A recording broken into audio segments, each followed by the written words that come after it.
And what is up with the squad? It's your favorite auntie with Uncle Tendencies in the building with Mr. Shake My Hand, Rob the Man Media. What's good? What's good? What's good? Hot Takes Friday. What's up, Rob? Man, what's happening? It's another one, man. Hot Takes Friday, ACC talk. Man, let's ACC talk. Let's get it going. So we started with let's give them a quick update on who were the bottom teams. Who were the bottom teams of the ACC? As picked by Rob, as laid out by Rob last week. Who were those picks? The bottom 10. Y'all let us know in the chat too. What y'all thinking about ACC coming up? Who y'all got winning the ACC? Who's your favorite team in the ACC? Let me know that. So bottom 10, we're gonna talk about Virginia Tech, Georgia Tech, Florida State, Clemson, Boston College, Syracuse, Miami, Pitt, and Wake Forest. I'm gonna be honest, Rob, unless they playing somebody that I really want to see, I'm not excited about seeing none of these teams this season coming up. None of them. I don't know. So like Syracuse, I think Layla Feely is there. Mm-hmm. And then I think you got Turnage. Turnage is I think Georgia Tech now. I'm at a loss. No Tonight Latch and no Timpson at Florida State. Georgia Tech was making some noise last year, acting like they was tough, and then they fell off. So Georgia Tech will be the only interesting team, I would say, from like 10 to 18. That like if really? I was like, yo, I might want to turn on a game and watch. Georgia Tech might be the only interesting team. I say Georgia Tech and Clemson. They'll be the only two teams. Okay. I don't think Virginia Tech is. They're just up and down, up and down. And the thing about Georgia Tech is they can be really good, or they can be really bad. Like there is no in between with them because it's always something. But you can get it done at Virginia Tech because it's something about Virginia Tech that they can always have a solid women's basketball program. It's can they ever get over the hump? And that'd be the thing with Virginia Tech. But if it's two teams this year at the bottom that possibly that I'll watch, it'd be Georgia Tech and Clemson. Okay. Georgia Tech and Clemson. So let's. We want to give the ACC they shine. So this is Virginia Tech coming in. I don't know if you're familiar with any of these players. If it's somebody you want to highlight off the roster, let me know. But who they were, who they are, like Virginia Tech, we just start right here because this is where we at. They finished 8th last year. They went to the second round of the WBIT. Do you think they've done anything to move themselves forward? Being honest, they basically look the exact same as they looked last year, roster-wise. So I don't think they did anything. 1 or 2 wins, right? They did pick up one of the girls I know from Colorado. That was at Texas Tech last year. She's a 6'1" wing, number 0. So I'm interested to see exactly what they do. But I think ultimately, Virginia Tech stays the same throughout the season. They did bring in a decent freshman class, right? The freshman class has a lot of size. So they're going to be one of those teams that, like, you don't know what's going to happen. The thing about them is all their bigs are young freshmen. So that's a lot of onus to put on 2 freshmen being your bigs, right? And both of their bigs are 6'3". They're both freshmen. I just don't know how that's going to work in the ACC. We're relying on 2 bigs that's freshmen. Like, you don't have any veterans to put down there in that center spot or guard the centers. That's the only thing that worries me with this Virginia Tech team. But overall, when you look at the wing spot, the guard spot, they should be fine. They should be able to compete with majority of the teams in the ACC. So I still got them middle of the pack. But if they guard play is great, they could be in upper echelon of the ACC. Okay. Upper echelon. You got Duke winning in the ACC. Yeah, probably, yo. We talking bottom. We're not talking top teams today, yo. We're not talking top teams. I don't know if I got Duke winning the ACC, I but don't got the. if not, I got no NC State. So yeah, I mean, yeah, Duke. And we could talk. We can make the conversation about Duke if y'all want to, but here's the thing about Duke. Oluchi Okanwa, more important than y'all think. More important than y'all think, and I think Rob. I don't know. Did you have NC State winning it before they got Pierre? no, I had them tied. I think Pierre was the icing on the top for me. I just think Mr. that Moore, yeah. I just in my opinion, because they didn't. The thing that they didn't have was a four. Like they had a five, they had the guards, they just didn't have a four. Pierre put them over the top because she solidifies that four spot for them. Um, and she's a pace and space player, so that's a good for them and what the offense they like to run and with the dribble drop offense with all them guards they got.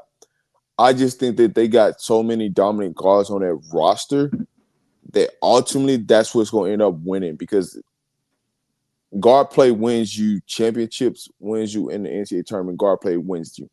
Rebounding and defense solidifies you to get to the next round, but you gotta have excellent guard play to win in the tournament. And that's what something that NC State brings to the table is they have tremendous guard play. All right, so let's see. I think I had a couple of questions for you about him specifically.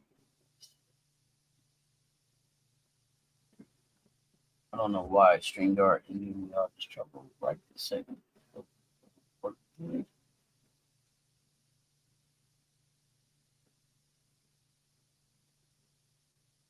So I think that's Coach Duffy over there, right? Where? At Virginia Tech. Is that right? Yes. So I think they got three power forward transfers. Swanson, Daly, and Freeland, I think. Yep. Do you Freeline. expect any of them? But Freeline is I know her. I know her. She's from I was gonna ask Colorado you, area. Yeah. do you act? My question was gonna be, do you think any of them have a big impact or immediate impact in Blacksburg? So Freeline, one thing about Freeline, she's a defensive player. Mm-hmm. She just the offense just still hasn't caught up yet at the collegiate level. But she's always been a high energy wing that loves to defend and can defend 1 through 4. So with that being said, I mean whoever is the best person on the floor, she's more likely going to guard them. So defensively, they get better. I just don't know offensive wise yet if she can impact the game for Virginia Tech and what they run. So that'd be the biggest thing. Miracle Rider for you. Thank you so much, fam. I received my So autograph book today. Thank you. I appreciate that. so I'll give you the best situation for Freeline. Yeah, If she's top tier on her game, it should be a DD Richardson. One of them long, athletic wings that can just flat out defend and just cause havoc, get a bunch of steals, get a bunch of blocks, and be able to score in transition. That's what she does. gotcha. Okay. That's fair enough. Who we got next up? I seen Georgia Tech. Was that right? Georgia Tech is next. Yeah, Georgia Tech's next. So here's the thing about Georgia Tech. Georgia Tech is one of them teams that like they got size. Um, their heavy juniors and senior roster. They only bring in 2 freshmen, but one of the 2 freshmen they brought in, it was a guard from overseas. Um, I want to see from Spain. I want to see what action they run with her. Right, being now that you're in America, you're not in Spain. Do you run some Spain action for her to feel comfortable? Now they do got a guard over there. They can go get it right. Number 0, Bree. She can go get it. She was at Florida State, right? She transferred from Florida State, so She was over there with Laxon.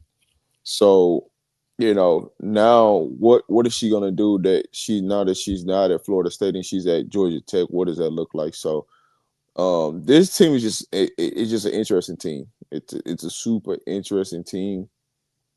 Just out the principle of like how they built this roster out. They have the size, they have the wings. Guard players is what my question is. Wow. Okay, I don't know. Yeah, I go don't ahead. know if they have enough score. I don't know if they have enough scoring at the guard level of proven guards that they can get it done. Oh, they got a new coach. Okay, who's the new coach, KT? Who is that new coach over there?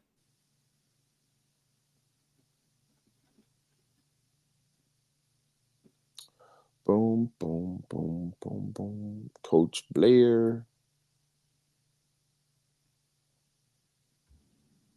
Do you expect Georgia Tech, or Virginia Tech to really? So, I think Virginia Tech made it to WBIT. Georgia Tech first round of NCAA. Kareem Blair. Okay. Uh, do you have either one of them in the postseason this year? I think Georgia Tech, like I said, Georgia Tech will be one of them teams I'm watching. And the reason why I said I'll be watching them is Coach Blair. She came from Maryland. She's been at Maryland for the last 7 years. She was heavily over the recruiting of players coming into Maryland. So I'm interested to see because she's in a populated area where they got nothing but talented kids in the Georgia area. Can she recruit the Georgia area and get kids to come there?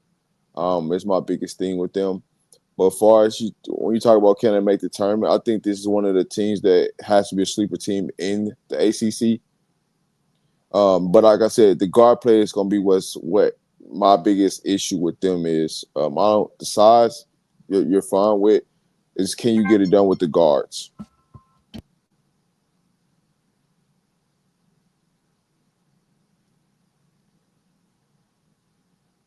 And then when you look at Georgia Tech, right? For the people that did transfer into Georgia Tech, you didn't really get anybody that averaging double figures. Everybody averaged between 5 to 8 points per game. They didn't really get a dominant score per se. When you look at who transferred into Georgia Tech, so it's kind of curious to see who's going to be that leader for them when it comes to picking up and scoring.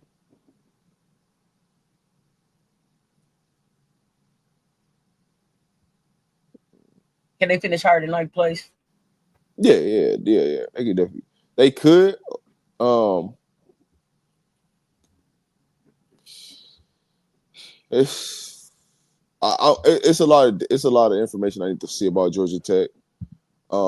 Like I said, I like the way they constructed the wing the wing depth part piece of it. The guards is the real question mark for me. And so looking at the guard play, I don't know if they guards can. I don't know how much their guards can get it done. I need to see it to believe it.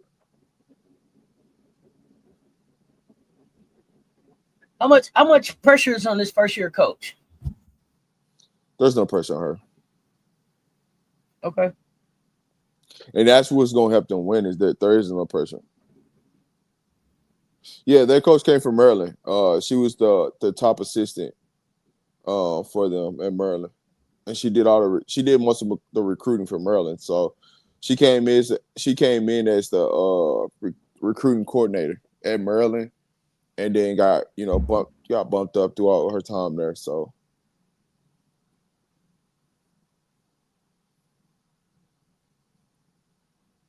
All right. So, uh, let's talk about a team that has to kind of reinvent itself. Then next, I think that's the next place we go is. I mean, they kind of got to reinvent themselves. So we talking about Florida State, I believe is next, the Seminoles. So this roster, uh, I don't even know if it's totally brand new, but oh wow, their coach came from Maryland, and Brenda Sister's the assistant coach. Didn't know. relationships Okay, matters. absolutely. What you gotta They understand. had, yeah. the Florida State had the nation's top scoring player and the top scoring trio, I think. But Latson's gone now. And I don't know how they're going to replace 25 points a game. And I think it's an identity shift for is it Wyckoff over there in their second full season? They got some shooters. They would have got Shavers from Texas Tech, Williams, right? Texas A&M, I think, Cubic from Maryland. Got some size experience, some, I guess, some experienced guards. Rob, can a team lose the ACC's leading scorer and actually get better? Is that possible? It's possible, but I don't think it's going to be possible for them. Okay. I'm just going to be honest. I don't think it's going to be possible for them. I just don't think that they got enough size. And who becomes the closer with Latson gone? Is it Shavers or is it somebody else? Somebody we're not expecting at all. Ultimately, it should be Shavers coming from Texas Tech.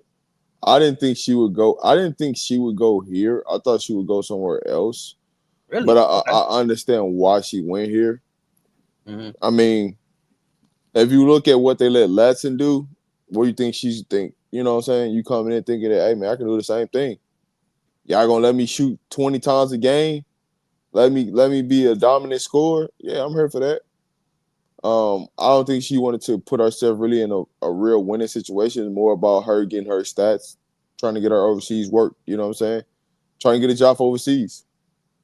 Okay. They were a second-round tournament team last year. What does a successful season look like for this coach this year? To prove that the program is still on the rise. I mean, you need to get at least 18 wins. At least 18 wins. Let me look at their schedule. Let me look and see what they don't have a new schedule up yet. So I'll see if I can find it real quick. Go ahead. Yeah, they don't have a new schedule up, so it's kind of who do they play. But when you look at just they ACC schedule you want or non-conference? No, non-conference. Because that's where they gonna really get a majority of their wins, right? So if you really look at it, right, even in their non-conference last year, right, they played Tampa, West Florida, North Florida, Illinois, Florida A&M. Oh well, pretty much FAMU. Stafford, North Carolina Central, Florida, right? So you look at their real Missouri State, Gonzaga. You look at who they really played in non-conference. They played a bunch of SWAC, MEAC schools, schools that was close to them. So they kind of went with the approach of Kim. So with that being said, if they go with more of the approach with Kim, they should have about 14 to 15 wins by the time they get to ACC play. So they got them so far going to stores. They're playing stores on November the 9th. ACC SEC Challenge in Tallahassee. So they got those the only ones. They playing Alabama. But them the only ones I really see. Yeah. But how do you like that? I mean, they got two SEC teams in UConn. They're not ducking smoke. It don't look like. No. They got the national champions on the team. Sydney Bowles decent too. I'm not familiar with Sydney. Y'all tell us the names of the players that y'all think we should be checking out as we looking at some of these teams. I'm not a real ACC. I watch SEC basketball. I ain't gonna hold y'all up. I think ACC and Big Ten basketball is rather boring. I keep it a buck. It's like, oh gosh, will they pick up the pace, please? But I'm looking for players to be able to watch this year. This is part of what this conversation is about. Hey y'all, thinking Syracuse also needs to reinvent. Really cheering for Leggett Jack to succeed. Oh yeah, we talking Syracuse here in just a few schools. They definitely on the list. We're gonna talk about her. With so many new offensive pieces, Rob, as a coach, what's the biggest challenge in making sure the chemistry gets right from day one with this team right here? Man, it's just everybody in the building. Only thing you can do is replicate, just getting as many reps as possible.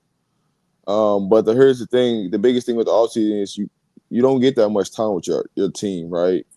You only get an hour worth of practice time, and you only get so many hours, right?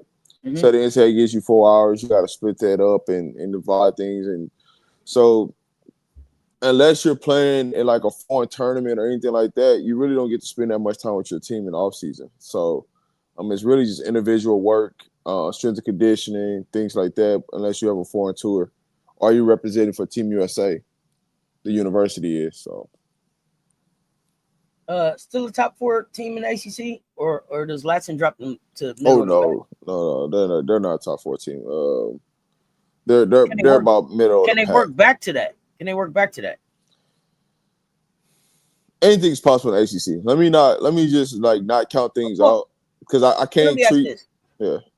I'm sorry, I mean to cut you off, but I want to ask this because I keep saying Latson, and even though she's not making a whole lot of noise in the WNBA, Timpson was a big part of what they did also at Florida State. How are they replacing her? And I don't know if I can ask you about that. And how does that factor into where they can be or can't be at the end of this season? I mean, they just got to rely on the bigs they got there now. I see, they brought in a big from, New Mexico, JUCO, a 6'6" big. So that's kind of what they, rely on how to fix their problem, right? They're probably gonna play more inside out than they did more than previous years. But they went in the portal. It's hard to replace a senior that's been dominant. You know what I'm saying, on the glass, putting up double doubles. Sometimes give you 20. You know what I'm saying, 20 and 12 a night. It's kind of hard to replace. You just don't know, right? Because it's it's new. It's a bunch of new faces. How does it all work and how does it all fit? But anything, like I said, anything's possible in ACC. At the end of the day, right? It's not like the SEC where you kind of know like legit like year in year out who's going to be at the top. With the ACC, you could be at the bottom and rise to the top within a year, and you could be at the top and fall all the way to the bottom and within a year. So this is one of them weird conferences where stuff like that happens, and so I'm gonna keep the middle of the pack. But some of these teams at the bottom might end up at the top, and some of them teams at the top might end up at the bottom by the time the season's over with. Gotcha. Okay. Okay. Because here's the thing about the ACC: nobody has a real, true, dominant roster where it's like there's something that you can't overcome. Nobody has that. Nobody really has a team where it's like it's full of size, full of like everything that you need across the board to go win a national championship. So with that being said, everybody's playing to win the ACC championship. So it's really come down to any given night, and it could be a coin flip any given night. That's fair. That's fair. You say you watch all SEC games, selective Big Ten, UCLA, USC, Michigan, Maryland, ACC, Notre Dame, North Carolina State, Duke, but no Big 12. I don't know. I'm gonna have to look at some of the Big 12s. Kansas State, you got a little Bocce over there. Who else in the Big 12? TCU. Got to kind of take a look at them. Somebody else in the Big 12 gonna make some noise. That I'll forget. Is it Baylor? Whoa. Somebody in the Big 12 that I'm thinking might make some noise. That it may be Baylor with Talia Scott and them over there. I don't know. I'm gonna keep watching, but I got my eyes on Kansas in the Big 12. Kansas State too, I think, is where Hibachi went. Yeah, Baylor FM. Thank you. Kansas State is where Arena starter went. Yeah, little Hibachi. Mm-hmm. Yeah, see ball, shoot ball, make ball over there at Baylor too. With Talia Scott and Johnny. Just got back from the store. I don't know, Rob. What can they do? It's a toss up. It's a toss up. It's going to depend on like where if they lock in. Kansas got a very good freshman coming in too. Okay, X7. Let's yeah. Oh, so they're calling Clemson the Poppy Project. What does a successful year 2 of this project look like on the court? Like Rose was a certified bucket at Wofford, but is her game going to translate to the speed and the ACC level of physicality? From Warford to ACC, it's not a tremendous difference in speed. Okay. So when you're talking about that, could it change? Yeah, it can definitely. But I got my eyes on a couple people on this roster. Well, talk about it. For me, I started the freshman Butler. She's 6'1". Excuse me. Yeah. I think that her and Harris from Orlando, I got both of them. They went and got some pieces that I really like on this roster. Now I think they're one big away from really causing some real noise in ACC. But you know what I mean? I'm big on wings, because the more wings that you got, the better situation that you're in. Because if you ever get into foul trouble, your wings can hold it down and protect a lot of areas of deficiency where your guards can't. So, for me, when they went and recruited these two wings, I think these two wings can really cause havoc for them, which is Butler and Harris. And this is what I always keep saying, man. Like, as you keep looking at all these rosters, man, you start to keep seeing a lot of Georgia kids, and it's like, damn, why can't nobody land at Georgia Tech? Can't nobody go to Georgia with all of these Georgia girls that's on these rosters? You got to start questioning yourself, man. What are y'all doing in Georgia, man? But I digress. I like what they got. I like the pieces. I'm iffy on the coach. Coach been there for so long. I feel like he should be recruiting at a higher level than what he's recruiting at for how long he's been there. But I know how y'all feel about. Excuse me. Excuse me. I know how y'all feel about Clemson. So,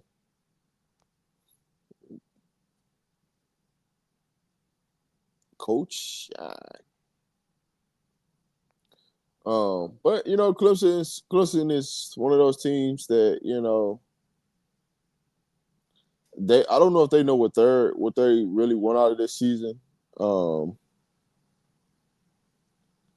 But this is gonna be interesting.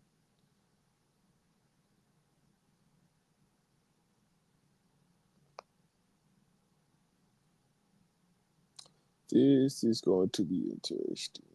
What the heck are they waiting on? But yeah, next team. Yeah, next team.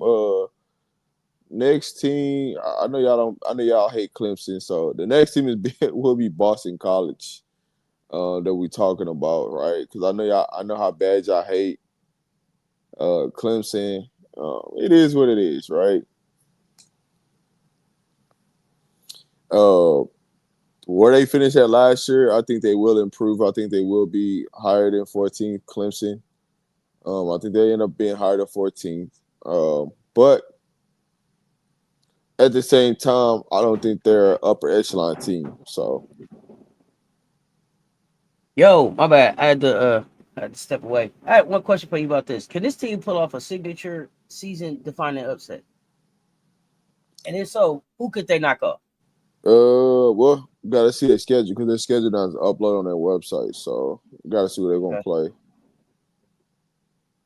I think they had the same conference record as Syracuse. Who got the higher ceiling out of those two programs? You think? Clemson should have the higher ceiling with the coach being there for almost 9 years now. They should have the upper I don't hand. know. I don't know. Is that a good thing or a bad thing? When you've been there for 9 years and you haven't really It's a bad thing. achieved the super level of success, you know what I mean? Is that when do you say like 9 years? Okay, when do we move on? Yeah, that's why he's in my. You know what I'm saying? Hey man, it's time to get to work or time to move around. They got a new coach. He got hired in No, I'm tripping. I'm tripping. 2024. This is going into his second season. I'm tripping. I'm thinking about somebody else. Coach Sean. He's their eighth women's basketball coach. But this is second season. I'm tripping. I'm thinking about a different coach when I seen Coach Sean. Boston College. Okay, listen. I can't think of a time when Boston College was a good team. That's just me. I don't know, I'm not like that, but they did have a WBIT run. I don't know. Was that a sign of a real tangible progress for Boston College, or was it just a nice way to end a tough season? I don't know. I don't know enough about Boston College. You gotta let me know. The KT saying Boston College bottom of the ACC. God, they done. Oh, okay, all right. this is the two people I got mixed up. She's been here since 2018, and I was thinking about Sean being here since 2018. I was like, bro, I know one of these coaches been here for a while, and the Boston Okay. College coaches, the coach has been here. Because I was like, nah, no, I'm not tripping. I was looking at Coach Sean, but I was thinking about another coach when I said been here for 8+ years. But nah, this actual coach been here at Boston College since Is 2018. this So is this McNamee here? Is that right? yeah, That yeah, was here. yeah. Okay, so if I remember, they got kind of like Joanne. some veteran. Yeah, okay, right, Joanne. So they got some veterans and some young talent. If I remember from what I was trying to Yeah, see, they yeah, bought yeah. back solid core, but they got a transfer portal, got some key pieces. Uh, This is they one of fighters from what I saw. But can they turn it? You know, can they turn being scrappy into more ACC wins? Can they get past 500? I don't know. yeah. She got a good mixture of high school kids, Mhm. and with graduates and upperclassmen. She's got a good mixture. Um, That's just about the ACC for me. You know what I'm saying? Like Okay. you've been here since 2018, and you ain't found a rhythm yet. But So I'll say with this: it is when you talk about Boston College, they're not really looking to be successful in sports. They've never been really. oh Rob, come on, don't say that about him. God, Man, listen, the coach been here since 2018. Listen, check this out. I was. Is this a make or break year for the coach? Then you keep saying 2018. This 7 years now. Come on. Listen, our record is 218 and 154. Right, that's our overall record. Since she's been there since 2018, 92 and 88. At what point in time it's like, all right, man, we tired of being mediocre? Because you damn near 500 coach there. They was 500 in the. There was 500 in the conference last year. Rob, can they turn the corner? It starts Oh, with the New Balance uniforms. They're not serious. FM, stop it. I don't have time. I don't have time. I mean, They had New Balance school, so they not serious about basketball. they was Under Armour. So they went to New Balance. That's Are you saying they're getting less serious? Is that what y'all? I'm not clear what y'all saying right now. I'm just saying they was Under Armour. So You just said it. You just noting that it was. You just noting that there was a switch here. Okay, I got you. yeah, I got you. yeah. I got you. Okay, so they, uh, I don't know. I don't think that their schedule is out yet, so I can't even tell if there's a key matchup that will tell us anything early about this Boston College team. Uh, that mediocre, and they're gonna be 500. That's the only thing I can tell you is they're gonna be 500 team because they've been proven every year to be a 500 team. So until they get out of that mediocreness, that's just who they're gonna be. okay, Rob. Okay. Let's talk about another I 500 I, team. I You gotta ain't go. I you ain't. gotta go with what the data tells me. You know what I'm Hey, saying? I ain't mad at you, man. But you just ain't giving a lot of hope to these bottom nine right here. And I'm trying to Listen, I find some can't. hope.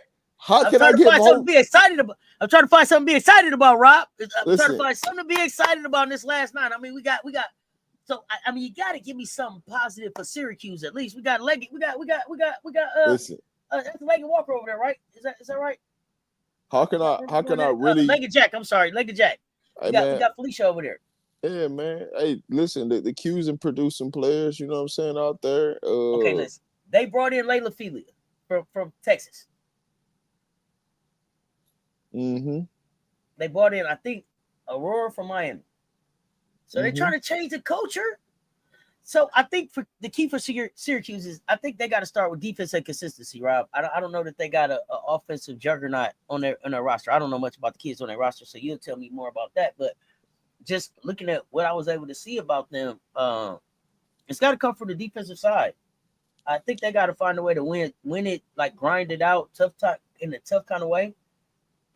It's hard to get out of 13th place. That's Hey, the one sky, thing, but but here's they the have thing. talent to surprise some people if they put it all together. So can They can got Layla they got Felia score with the best of them? Go ahead. I'm sorry. they got the defense. Can they score offensive wise? Like, yeah, I mean, they got a lot of players that start with a 6 foot something. Like, that's always a great thing. When you got a So roster. is Layla enough to change the offense? Um,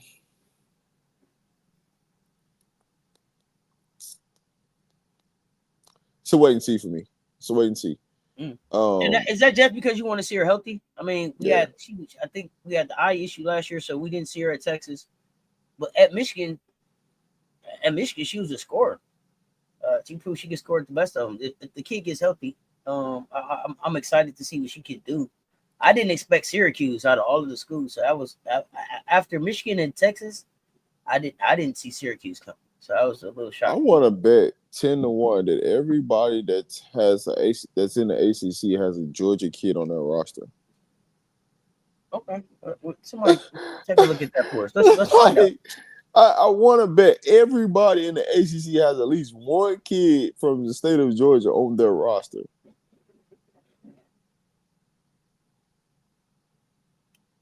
Okay, how much pressure is on Coach Leggett Jackson this year 3 coming home Man, ain't no to show pressure, some but I think significant improvement in the win column? there's no pressure, but I think they do end up with a better record than they did last season. Like I said, they have the size. It's just can they score offensive wise, and I think that's the real issue that they've been having. And I can't say that she ain't had talent because she's produced WNBA players. So it's like, bro, what are we doing? Like you've produced WNBA players that's been in the league. You know, Uh, we just got to get it who collectively. we talking about? Dice Fair? Fairs, yeah, fair. Okay.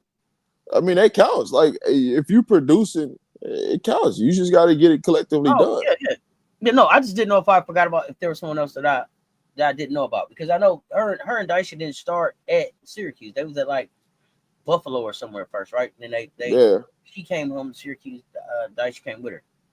Layla Philia, Syracuse. Yeah, why Syracuse? The same question I'm asking. I think they can be above 500 this year. Okay. I'm rooting for them. Is there one other player besides Philia that can have a breakout season and help them be successful on this roster that y'all know of? I don't know enough about the roster. That's why I'm here talking to y'all. Well, I mean, they did lose. They starting. I mean, their leading scorer from last year. They lost her. Mm-hmm. Trying to think who they brought back. That's like, yo, she's still on the roster. She's still on the roster. She finna hoop. I can't remember. So I like the Burrows. I like her game, Oh, but Velez that came from LSU 2 years ago. Okay, I'll watch and see. yeah, they Watch and see. see they lost their two leadings. No. Burrows is the one you want to watch. What name you say? Barrows. Barrows, yeah, Okay. Sophie Barrows. That's who you want to watch. Number 4. Yeah, she'll probably score between 18 to 20 points this year. Okay. All right. We'll see. Yeah, that's who you want to watch. Um, they got. Here's the thing: they got talent on the roster. It's just can they defensively can they stop somebody? But Burrows will be the person So that I have my here's the eyes thing. on. Here's the thing, Rob. I'm just gonna be honest. hmm You're If it not was the watching AC. ACC, if it was the ACC A and the ACC B, 10 through 18 might have a shot, right? 10 through 18 might have a shot. And But I'll say this, and I would if you put 10 through 18, I would probably put Syracuse has like the top 2 to probably win the league. okay, now let me ask you another question. If I took 10 through 18 and put them into the Big East, UConn still wins that thing, but how do they do in that league? 10 through 18 here. They'll probably finish 3rd or 4th. If you could buy Not even 2, huh? Okay, you must got the Creighton Blue Jays at 2. It's okay. no. I would I'm taking Georgia Tech. Okay. Yeah, so Uh, I would go Georgia Tech, and then I'll put Syracuse, Virginia Tech, Clemson, Florida State, Boston College gonna be at the bottom, Miami gonna be at the bottom, Pittsburgh's gonna be at the bottom, Wake Forest gonna be at the bottom. So still okay. I mean, but yeah. another league, maybe they make some noise. In this league, no matter what, I'm gonna be honest. No matter what I think any of these teams do right now, I don't have any of them really jumping in front of like a Cal or a Stanford or a Duke or a Louisville or a Notre Dame or North Carolina State. I don't know much about Virginia, so they may have a shot there. SMU, you almost was 10. Just somebody else had to be 9. You know what I'm saying? So, right there. Adia Barnes at 9. It's interesting. I'm watching that because I want to just see what she does. But when we talk about 10 through 18, as we're talking about them, it's like WBIT, WNIT is the ceiling that I'm seeing for most of these teams. If anything, Rob, I'm just keeping it a buck. I ain't gonna hold you though. Even though the Stanford sits at 6, they can mess around and win this whole thing in the ACC. Oh yeah. We're gonna get to them. I don't want to press you on that conversation. I'm just saying when I look at if I split them, right? I think we feel about the same about Stanford and maybe Cal. We're gonna talk about it. I felt Kiyomi next move would be go to Syracuse. The coach is a nurturer, but she also is about accountability. No, she just was with a coach that was a nurturer about accountability. No. I am gonna watch Kiyomi at Penn State. We're gonna get the Big Ten. Rob, don't do that. Don't do that because you're gonna watch. We're gonna. I'm gonna watch. We're all gonna go in the living room together and watch. Rob, listen, don't do that. Hey, listen, that microscope is it like this. You know what I'm saying? It like this. Come on, man. We watching together. Come together. Right now. We watching this thing together, Rob. We watching this thing. Is the microscope gonna be on? Don't ask me no questions because I'm locked in. Hey. Okay, so and part of that is because I think that, and we're gonna get into the Big Ten. These is just a teaser. I don't know that I don't think that she's at Penn State for the next 2 years. I think this is a rebrand and a re-up. I think it's a rebrand and a re-up. Like we out. That's just my opinion. But we ain't talking about the Big Ten right now. But it's coming. I told you that before she even made the move she made. And y'all was like, she ain't transferring. I said, she gonna be a part of there. Don't worry about it. I think that was probably one of my first hot takes. Here's the other thing. When she goes, she may take Gracie with her. They may have just became a package deal in front of us, right? Because Gracie packed up and was like, yeah, Maryland, I'm straight. Kiyomi coming, pack right up. Got out that thing. They might have just became a combination. But I'll tell you what, all jokes aside, the highlights, the reports, the stuff that I saw about Afro basket got me excited about the kid. Right coach, right atmosphere. The Nigerian team. And the thing that I want to see is how much did seeing herself in that atmosphere and just having that opportunity change her attitude. We're gonna get into that. But let's keep going here. We got Miami. I ain't gonna hold you up, Rob. Now you can talk about them separate if you want to. I put Miami and Pittsburgh right together. I'm gonna tell you why. They both on a fresh start. Even though Miami is just getting a new head coach, I think this season, and I think Pitt coach is like 3 years in. Still a work in progress over there. I think Miami tried to get aggressive in the portal. They brought in a ton of new faces, but what are they gonna do? I mean, are they completely remaking their roster? I think they bought Rashaya Kyle. Yeah. And then Pitt is just got a mix of young people and transfers. They gotta get out of 15th place, Rob. Seriously. Miami does the same thing. Like half the roster transfers, half the roster's freshmen. So they're in the same boat. I think that I don't even know if we could count wins at these schools. It's just like, and it's not there's no moral victories, but I think right here, like the victory for them is just like, can y'all build a competitive culture for the future? Yeah, can y'all make me believe that? Let me know. Yeah, I mean, when you look at the last 3 teams, I don't even know if it's really worth spending a lot of time on it, which is Miami, Pitt, and Wake Forest. They just about trying to find out what their culture is and what they finna build more than anything like that. I just can't take it serious enough just because they just came in with a hope strategy.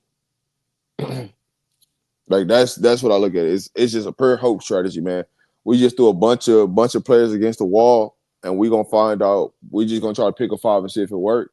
And then if it don't work, pick another 5. Let's see if that work. I just don't. there's really not an avenue or plan in place that I could see.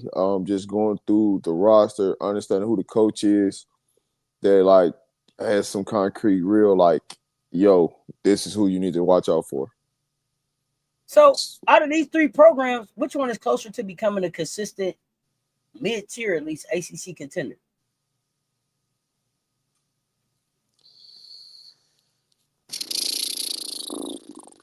Oh, here you go. Here you go. Gotta think about it. Here you go. Here you go. Okay. So while he's thinking about that, can y'all give me the player? Oh, go ahead. If I had to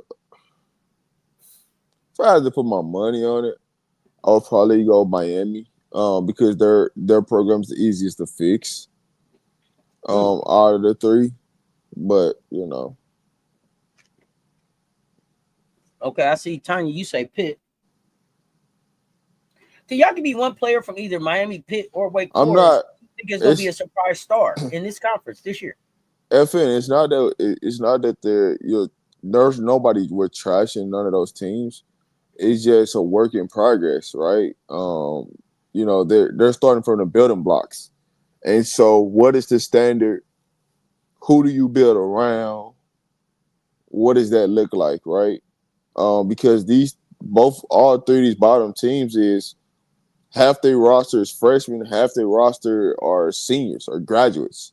So Are you familiar with a player named Raven Preston?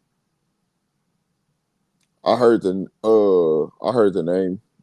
I mean, because that's like the name as I was doing this research that I saw it kept popping up the most. So like yeah, she's at Wake Forest. I know who you're talking about, but I don't know her. But I'm saying out of these teams, when I was looking, that was the name that it seemed like popped up the most. So I was thinking maybe it was Wake that was gonna be the next step out. But it sounded like y'all like no, Wake got a long way to go. And I know she's a popular name because she won the Geico National Championship in high school. Mm-hmm. So it was a lot more expectations on her than a lot of people. My thing of it is I don't understand why she kept her butt at Wake Forest. That's what I'm going to say. Like, yo, you could have went somewhere and really like been her, you know, been around a better foundation because she has decent size for a guard. She has good size for a guard. When you talk about WNBA and stuff like that, she has good size. It's about, you know, her being in the right situation. And I just don't think she's ever been in the right situation with Wake Forest. Okay, now you saying that you got some good transfers in, Michelle. I don't know. Let me see. Yeah, I mean, half the rosters is, you know, it's freshmen, half the rosters are transfers. Besides Kyle and Victoria, I don't know. Y'all have to tell me. Hey, what's happening? I'm not a huge fan of the bottom of the ACC. I'm not a huge fan of the ACC in general. Mm-hmm. But I mean, I know a little bit of, you know, I know some of the players in the ACC, but I just never been a fan of the coaching style in the ACC.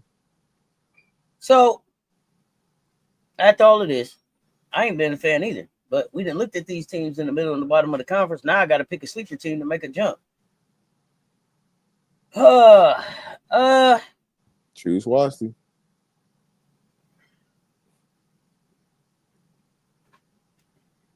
Yeah, I don't know. Here's the thing that I don't know. You know, I guess Syracuse I'm watching.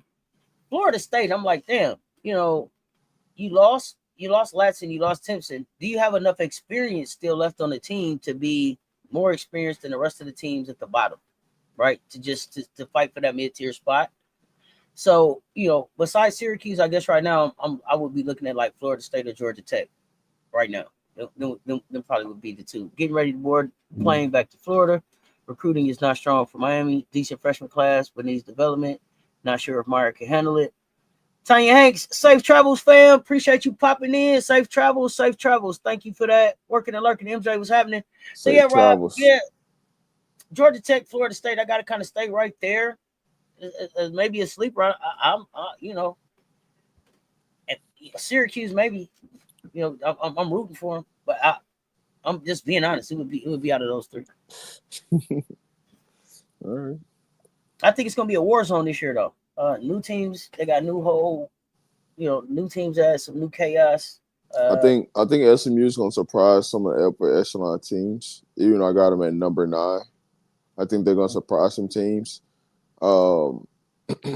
As much as winning championships in 1 through 4, I think Stanford is going to finish in the top 3 in the ACC this year, possibly winning the ACC.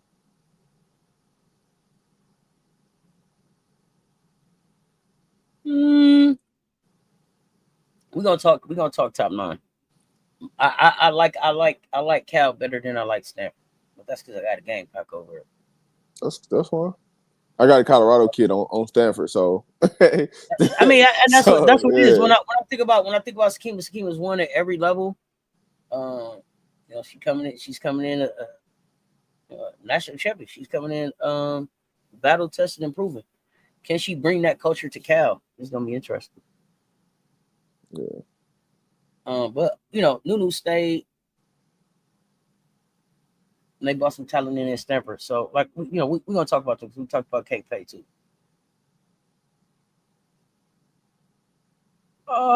Tanya Hanks.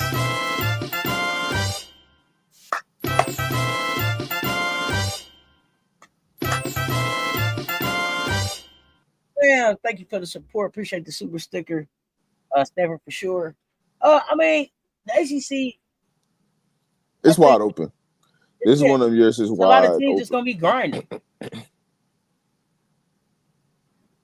Y'all let me know in the comments who y'all think is poised to make the biggest leap this season, just in this bottom half. Because I think it's gonna be a little bit more. It's gonna be a little bit more spirit. It's gonna be a little bit more action when we talk about the top 9. Because like you said, you got Dia Barnes up there. You got Stanford. You got Cal. I forget the young lady's name in North Carolina. Can she get healthy and make a run? Then you got Hannah, big dog. Hey, you got ain't gonna hold you. You got Taj over there. Go ahead. I'm gonna get a real hot take. Notre Dame could be the 7th best team in this conference this year. You said that could be the 7th? 7th best team in this conference. Notre Dame. Okay. We're gonna see. They got a lot to prove. Let's see. Now I gotta watch some Cal games. I may pull up for one just support Kimo. Pull up. Michelle, get some content for me. Pull up. Y'all gonna be intrigued. Key man action. Yeah, y'all gonna be intrigued with that California team, Cal. Yeah. Remember, Lulu's still over there. Oh, Lulu Twidell. We Lulu and Nunu. I can't wait for the Cal Stanford game. Like, go to that one, Michelle. Go to that one. Go to Cal Stanford. Yeah, that's gonna be a late game. Oh, we was lit for that one. We was live for that one last year because it was a a late game and it was a good ass game. Didn't nobody expect. It was the Lulu Nunu battle. But I mean that's really our look at the teams of the ACC. I don't know that any of them bottom teams gonna make a jump, but we got Mr. Hot Takes in here. But before we let him out of here, we gotta get to some real hot takes. Now we gotta get to some real hot takes. We got less than 100 days. We got less than 100 days until college hoops. So we're gonna stay with the college hoops thing. He didn't know that this was coming. It's Hot Take Friday. He's Mr. Hot Take. So come on, Mr. Shake My Hand. Can you come repeat as national champion? Yes. Will USC's Juju Watkins play this season? I've always said she'll come back in February. So I'm gonna say yes. Does the ACC have a national championship contender? No. Is the SEC even stronger in 2025-2026? Yes. How will UCLA and Texas build on their Final Four runs? Texas and who? UCLA. I don't think Texas is a Final Four team. Okay, so you don't have them getting back. So they're not building. You have them regressing. Yeah. You have them taking a step back. Okay. Yeah, Will UCLA build? They're gonna be a Final Four team by default because of the way they're gonna set up UCLA in the tournament. They're gonna get them an easy road to get there. So I think Final Four is that. I don't think they plan for the national championship because I got South Carolina and UConn playing for the national championship again. Does Malaysia Fuwali add to LSU's strength at guard? What is their strength at guard? Oh, that was a trick question. Ah, so they may not be strong at guard, but Malaysia Fuwali definitely adds to LSU. She does add, but I don't know what the strength of their guards are. Like, you know what I mean, define what the strength of their guards are. Because all their guards do I'm something giving you differently. Oh no. I'm giving you hot takes. I'm having you answer hot take questions to other people that ESPN got up. I have no idea what they're. I don't know that their strength is at guard. It surprised me. I mean, I get the premise of what they're saying, right? Because if you want to look at what's the strength of their team, the guards is because they got 10 of them, 9 to 10 of them. So if you want to, you should. Your guard spot should be a strength. If your guard spot's not a strength and that's all you have on the roster, that is a problem. So, that's right, Michelle, too. So, yeah. But the way that they talk about Lay, bro, this is what they say. You know what? She started just 3 games. It wasn't always on the same page as Coach Don Staley. Does that sound like the 6th player? Does that sound like the SEC 6th player of the year and the person that took the most shots on the team? Does that when she just started 3 games? She wasn't always on the same page as Coach Don Staley, so she's gonna join LSU. You have to start to question yourself. You making that statement for what? You thought LSU had 18 guards? Me too. They won a national championship, right? And it didn't affect them the first year, right? Mm-mm. It only affected them because they didn't win the national championship the second year, right? It's just it's so funny that they play Lay like she didn't do nothing at South Carolina. This is a trick question for you. Oh, go ahead. It's just because people just don't know who Lay really is. You know, they ain't really watching. People ain't really watching Lay like they say they are. They just using something for clickbait. I love when the plan come together because the next question is define the roles of the 3 guards: MK12, Big Foe, and Lay.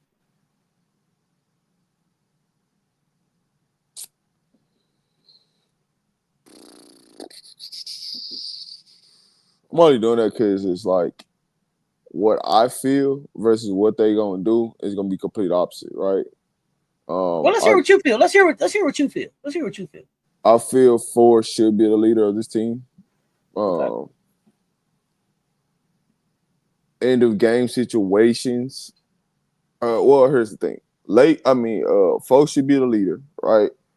Mm-hmm. Initial offense should run through MK with everybody playing off of her, and not playing through Lay. I ultimately think they're going to play through Lay, which is not going to be a recipe for success. And the reason why I always thought the initial action to MK is because whatever MK does, she's going to collapse the defense, which will allow Lay to be who she really wants to be, right? Downhill attack to the rim. It's going to allow her to create open shots. I don't think Flau'jae is a good one-on-one high basketball IQ player to make plays. I don't think that's her. So make the game easier for Foe, right?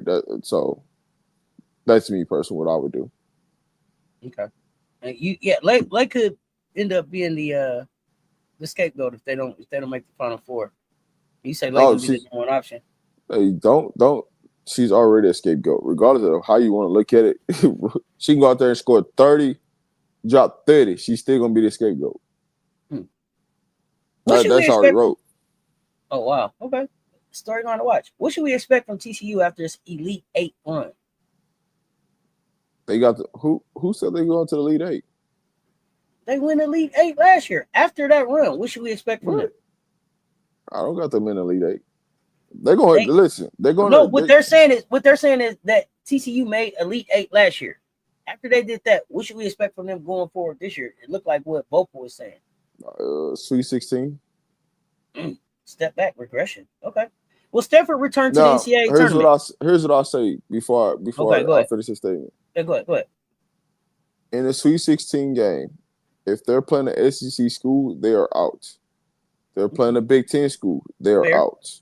Fair. If they're playing an ACC team, they might make the lead. They might make the Elite Eight. Okay. So If it's a they're chance, playing a but big, if they're playing a Big 12 team, as long as they're not playing a UConn or ACC or a Big Ten team, they have a real capability of making the Elite Eight. and is that because of the size they brought in, you think? I don't. They don't have the guard play. That's going like they got the bigs. They can rotate a gazillion one bigs that's 6'6" into the game. But at some point, you're going to have to play defense. You have to guard somebody. And if everybody just keep getting downhill and attack, guess what? You're gonna have them in a bonus. So if teams getting in a bonus, they're just getting free points. So and then if you can't guard and they got you in rotation every minute of every possession, then guess what? They're getting wide open threes. And all the team have to do is make 9 threes, game's over. Team makes 9 threes, it's a high percentage they're gonna win that game. They make 12, game's over. That means it's a blowout. So you have to stop a team from making 9 threes a game. Can you stop that? And that's what I think TCU is gonna get in trouble is because they don't have no guards that can play defense. So it's gonna be downhill to the rim all game long. They just better hope that they don't put their 6'6" bigs in pick and roll constantly. Because if I'm anybody, I'm putting their bigs in pick and roll situations. But you know what's gonna end up happening? They're gonna end up playing zone. Did TCU replace HBO this year? They passing wise, they got better. Shooting wise, they got worse. Scoring wise, they got worse. But far as overall, and especially and defensively, it's a neutral flat. Okay. And so before we, and here's the thing though, and you had Prince, right? That was out there. Yeah, that big got knocked though. Yeah, but she was the bigs that was behind her they ain't really got no playing time. So now you out there. Oh, go ahead. You out there with inexperienced bigs that's 6'6". So that's gonna play a factor too. So one of the bigs that I think is experienced but not experienced in the system. Does it help or hurt that you got the big from Kentucky, Silver? Because I like Claire with the other Claire. So you got Claire Silver down there now. It helps, but it also she still needs experience, right? And that's why she transferred from SEC from Kentucky because she wasn't playing a lot. So okay, that's so. Before I move you to that Stanford question that I asked, how about this one? They saying KB say LSU doesn't make the Final Four and Big Four will get the blame, not Lake. Thoughts on that? And why do you say Big Four gets the blame, KB? Lake's gonna get the blame. That's already written. And the reason I asked that is because, like, who got the blame? Did anybody get the blame last year, or did they just kind of move on? Just see for me, I don't even see how LSU makes the Final Four. I'm still trying to riddle somebody's still riddle me off that. Because here's the thing about this. You're going to have to go through either South Carolina, UConn, Ole Miss, UCLA, Texas, and if Juju come back at the right time, it might be USC.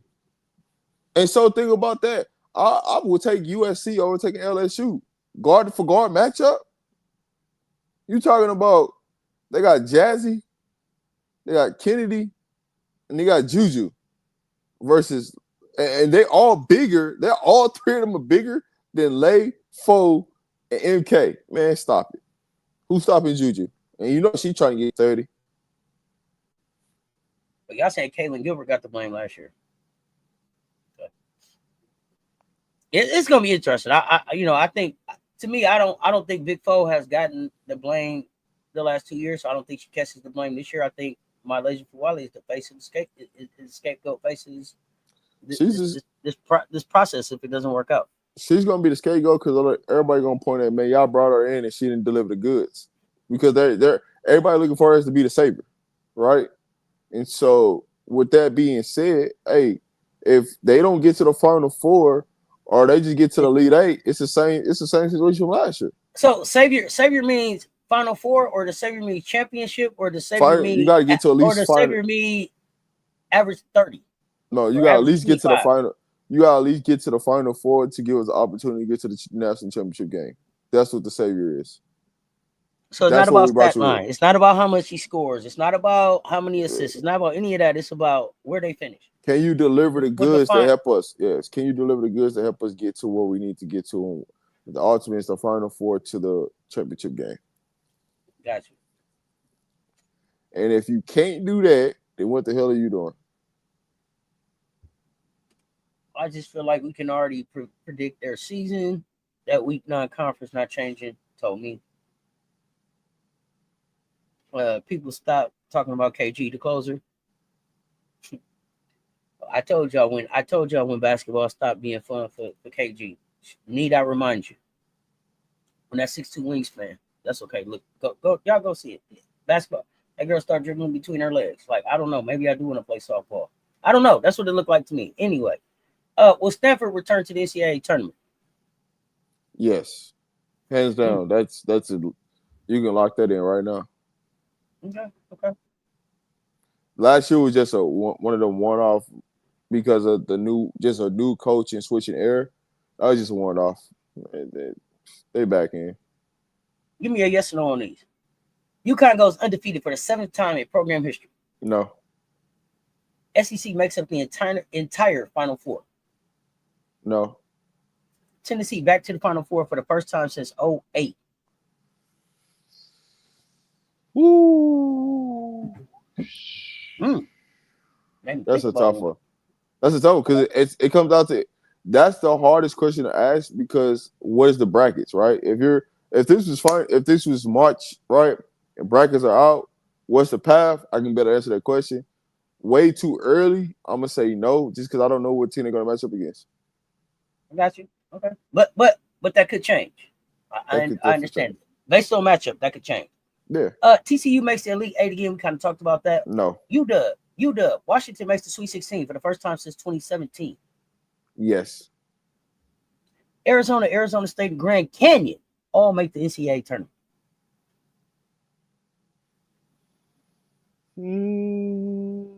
I have to look at Arizona State's team. I am going to say for right now.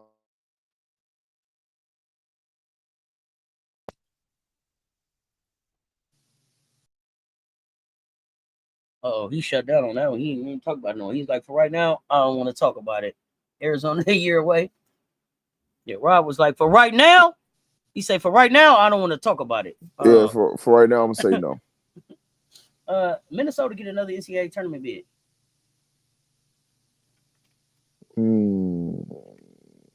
Are you feeling the Gophers? I'm gonna say yes. Anthony, we haven't talked top of the ACC yet. That's next. That's Monday.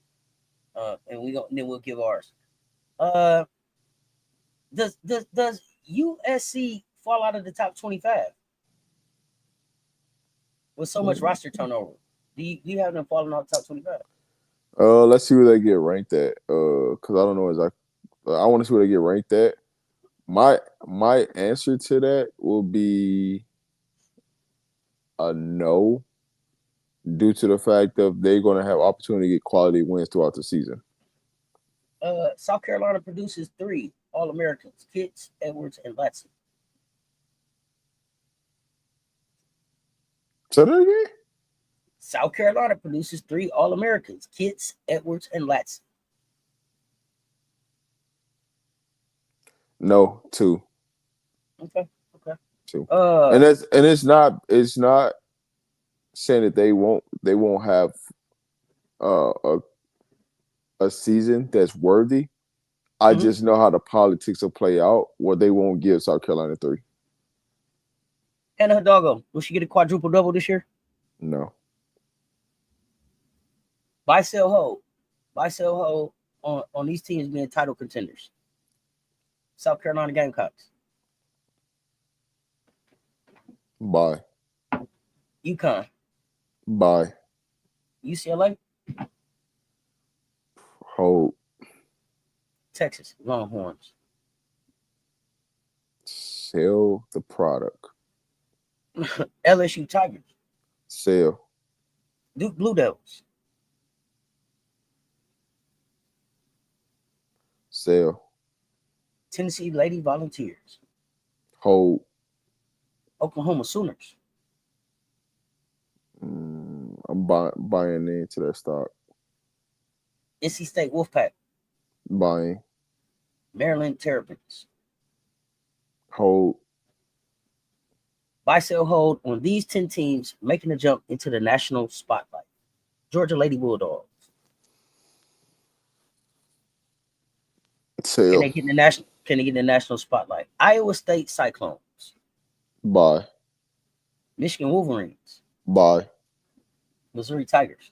Sell. Ole Miss Rebels. Buy. Penn State Lady Lions. I'm gonna hold on them. Richmond Spiders.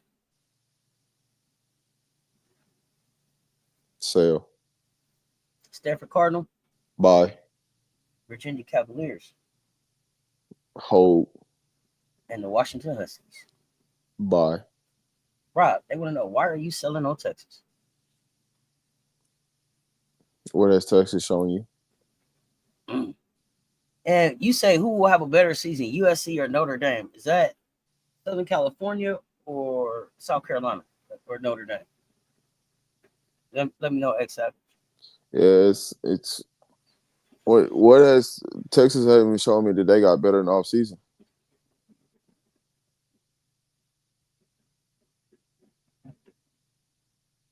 I got 10 freshmen, buy, sell, hold. Jasmine Davidson. Yeah, no, I'm buying that one. Sienna Betts. I'm going to buy for sure. Aaliyah Chavez. Sell. No, hold. I'll hold on her. Emily Skinner at Duke. I'm going to buy.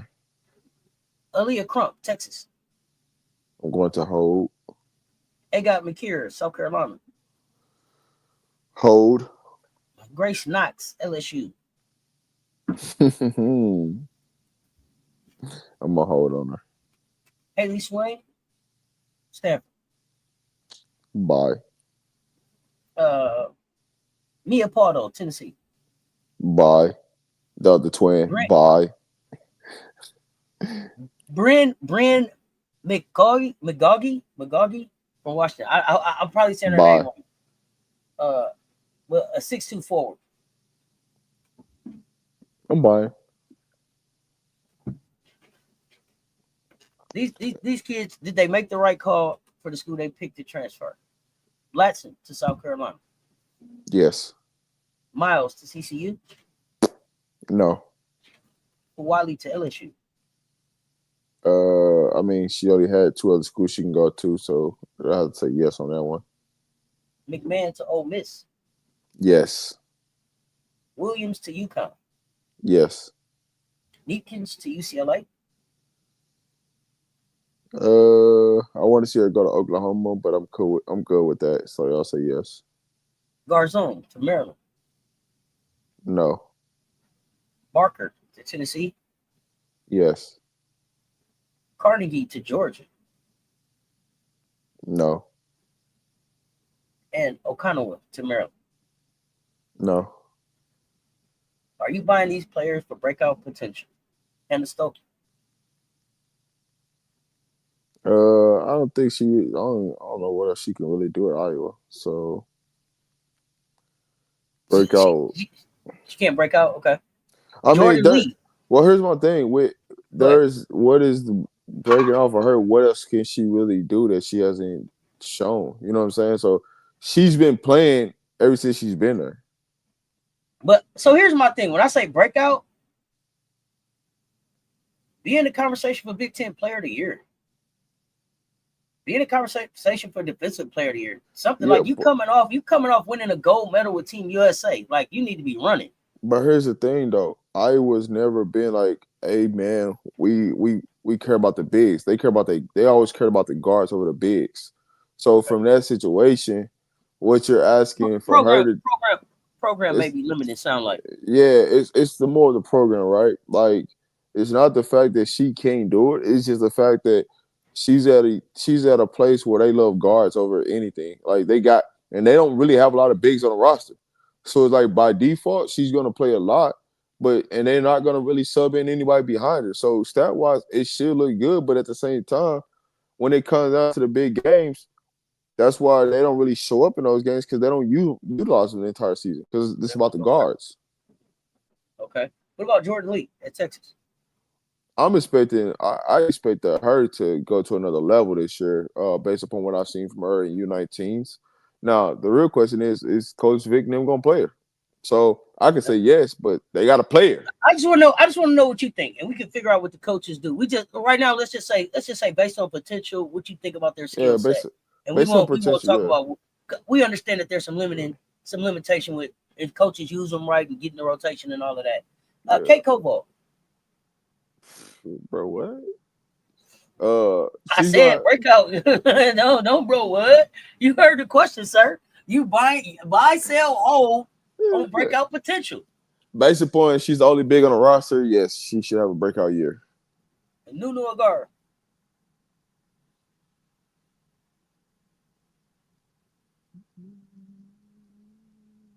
I'm gonna say yeah. Sahara Williams at Oklahoma.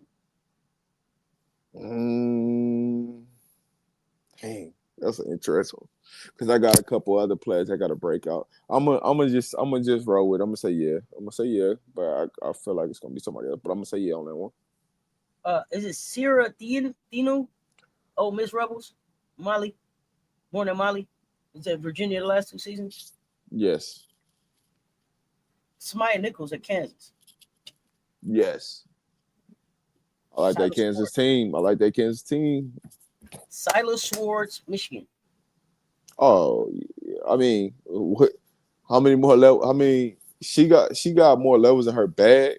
I just want to see what she added to the bag this year. So I'm definitely got a yes on that. Tajiana Roberts. Yes. Tilda Triger. No. Buy, sell, hold, All-American candidates. Lauren Betts. That's just she's gonna get that by default. Yes. Sarah Strong. Yes. AZ Fudd. Yes. That's another default. That's another default player. AZ. Okay. Yeah, And Doggo. I'm gonna put on her because they're gonna stat pat her stats. So yeah. Flau'jae Johnson. No. Tanai Lasson.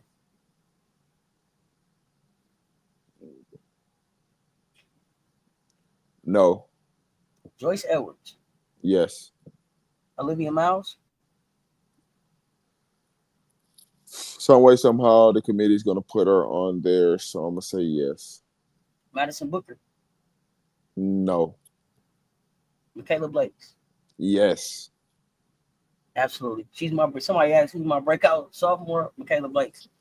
I got 10 coaches at new programs. I'm just gonna tell you their names. You tell me which one of these 10 coaches has the best chance of having a good season. Kelly Harper at Missouri, Adia Barnes at SMU, Becky Burke at Arizona, Karen Blair, Georgia Tech, Raina Harmon at Florida Gulf Coast, Matthew Mitchell at Houston. I like that. I like him. Molly Miller at Arizona State, Larry Vickers at Auburn, Winston Gandy at Grand Canyon, and Kelsey Music at Arkansas. Man, I think I'm in a.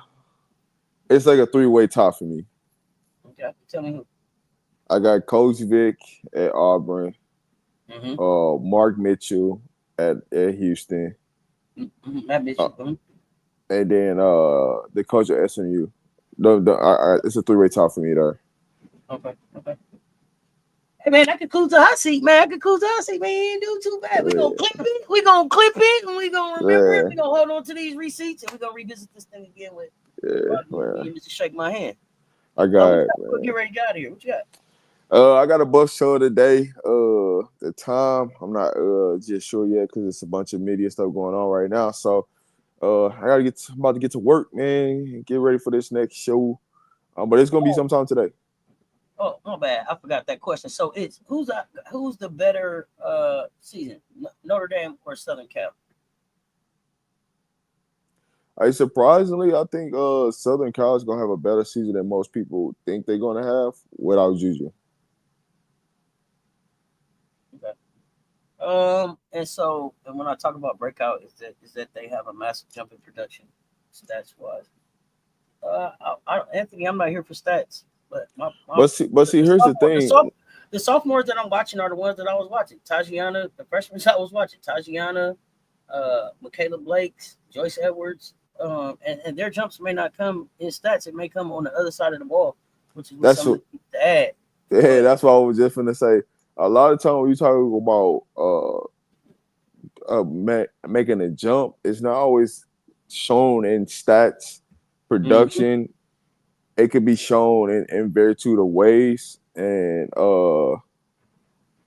as far as defensively, being a defensive anchor, being a leader on the floor. So when you talk about breakouts and standouts and things like that, it can come to a multitude of ways, and it just might not show up in the stat line. Because I can show you players that impact the game, but the stat lines don't even show it impacts the game. But when you turn on that film, you're like, yo, this person really doing a lot of things that just go unnoticed because they're not averaging this or they're not averaging that. So, yeah. I am Zoe Media. What's up, fam? It's the word.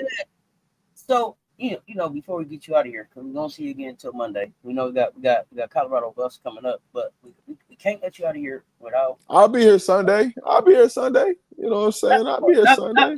Not before WNBA stuff start though. Like this, like we gonna see. I said Monday for hot takes, but yeah, we be on Sunday. But like, I gotta know Storm Aces. Your thoughts tonight? Come on, come with it. I got Aces, man. I got Aces. We showed up. At home. We at home too now. Yeah, but see the last couple times we done played Seattle. Savage. It's been a back and forth between the Seattle and the Aces. Now Brittany Sykes is playing tonight, so that kind of changes some things, right? Well, that's what I wanted to ask you. And I know I ain't gonna hold you. I know because I know you got stuff to do. But no, you good. Right. We got Sykes, we got Skylar, we got Wheeler. Is somebody odd man out? Are they all on the floor together? How are you putting Sykes on the floor? How are you putting Sykes with them? Wheeler goes to the bench. Sykes goes into the starting lineup. Sykes is your two. Do you lose anything with Wheeler by putting her up by having her come off the bench? Because she's such a spark, right? It's actually an advantage because now you come off the bench, you got Wheeler, you got Tiff, and then you got a shooter on the floor because you'll have Lexi. So you have a shooter on the floor. You got but you got your big, so you actually fine. But also it allows you to like get Skylar a break. So when you do bring in Wheeler, you don't lose anything, right? So you can bring in Wheeler, you can take Scott to the bench. You have Sykes out there with Wheeler. Then by the time Sykes is going to the bench, boom, you come back in with Skylar. So now she's fresh. So you can actually steal quality minutes and still have Skylar and Wheeler on the floor at the same time. But I think they've been trying to separate them two lately, and having them, on the floor at different points of time. Now it depends on. But see, here's my biggest thing, right, with them is how long do you keep Sykes in and how long do you keep Gabby Williams in? Because I think that's the ultimate key, right? How do you stagger their minutes with other guards to keep the production high? That's going to be the key for their coaching staff, and I'm not very high on their coaching staff. Okay. So is it a must-win? Oh, go ahead. She's lost in more games than she didn't actually won. That's fair. Is it a must-win for either team tonight with the Aces and the Storm? I'm not gonna say it's a must-win, but the Aces need a win. They need this should be a statement win for them. Liberty wins. I gotta take Liberty on this. I can't go with the wins. And I don't know if Paige is back. Paige is playing. Okay, Paige is back tonight, and they're in Dallas. Yeah. Okay. Meet Mystics Lynx.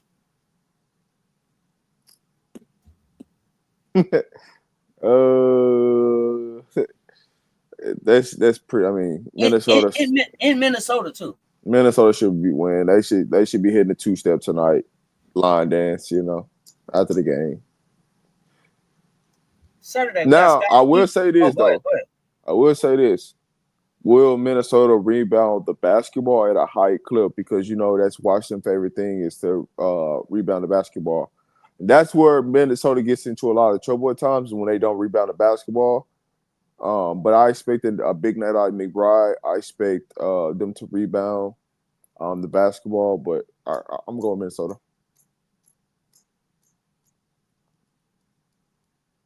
Saturday we got a big game. Vegas and somebody. Sky Fever. Sky Fever? That's not a big game. Fever. Well, I'm saying it's a big game in the sense that it's a big game because I think it tells us a lot about where these teams are headed for the rest of the season. I mean, the Fever is trending down. No, well, so what I was gonna ask is, do you think we see Caitlin and Angel in this game? One of them, none of them? What do you think? Best case scenario, you see one. Worst case scenario, you see neither. And I seen where CC was like trying to act like she was upset about them losing this last game, but you also ain't trying to get healthy to get out there either. So what you upset about? But I don't think it's a big game in a sense, but I also think in best case scenario you see one, worst case scenario you see 0. So Fever should win that game. Sparks, Valkyrie. Sparks. Is that a must win for Sparks? Is it a must win for the Sparks? Well, basically the Sparks win. They're the AC. So it's just that simple. So let's talk about for a minute. Remember they was telling us all about they can't win at home. They don't. They can't figure it out. They can't get. Here we are, Rob. Here we are. You said I think I heard you say if they win this game, they in the play. Did you say that? Yeah, they win this game, they're the FC. That's just how it is. But I've been on the Sparks. The Sparks just wasn't healthy. You know what I'm saying? People just don't want to believe it. I'm talking about what the chat was saying. Oh, next year we only had 3 Sky versus Fever games. God damn. Okay, why? Yeah. No, I mean they got on me because they didn't see. They didn't see. See when people came here talking about the Sky, the Sparks, people didn't understand or realize what was really going on. All they seen was, it was Kelsey Plum and the offense, and not understanding. The offense, but they got it right out. They got it right out the one spot. Yeah, they not understanding that it was a lot of things that played into why those things were happening. Right, one was health. 2 was inconsistency play from players. Like, think about it. Raquel wasn't playing consistently. Like, if Raquel was playing like this from the beginning of the season, are they losing these amount of games? Have they lost 15 games this year? No, they don't. But she hasn't played consistently at a high level. They're just starting to peak at the right time, and people are starting to notice it.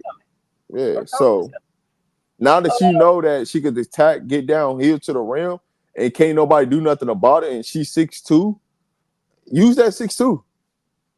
Oh, she using it too. Yeah. She using it. And I keep saying, Minnesota, y'all better hope that LA don't get that, don't be that 18. Y'all better hope they move up to 7 and 6. You already got my hot take on it. But I'm glad you said that. Here's my question to you though. Mm-hmm.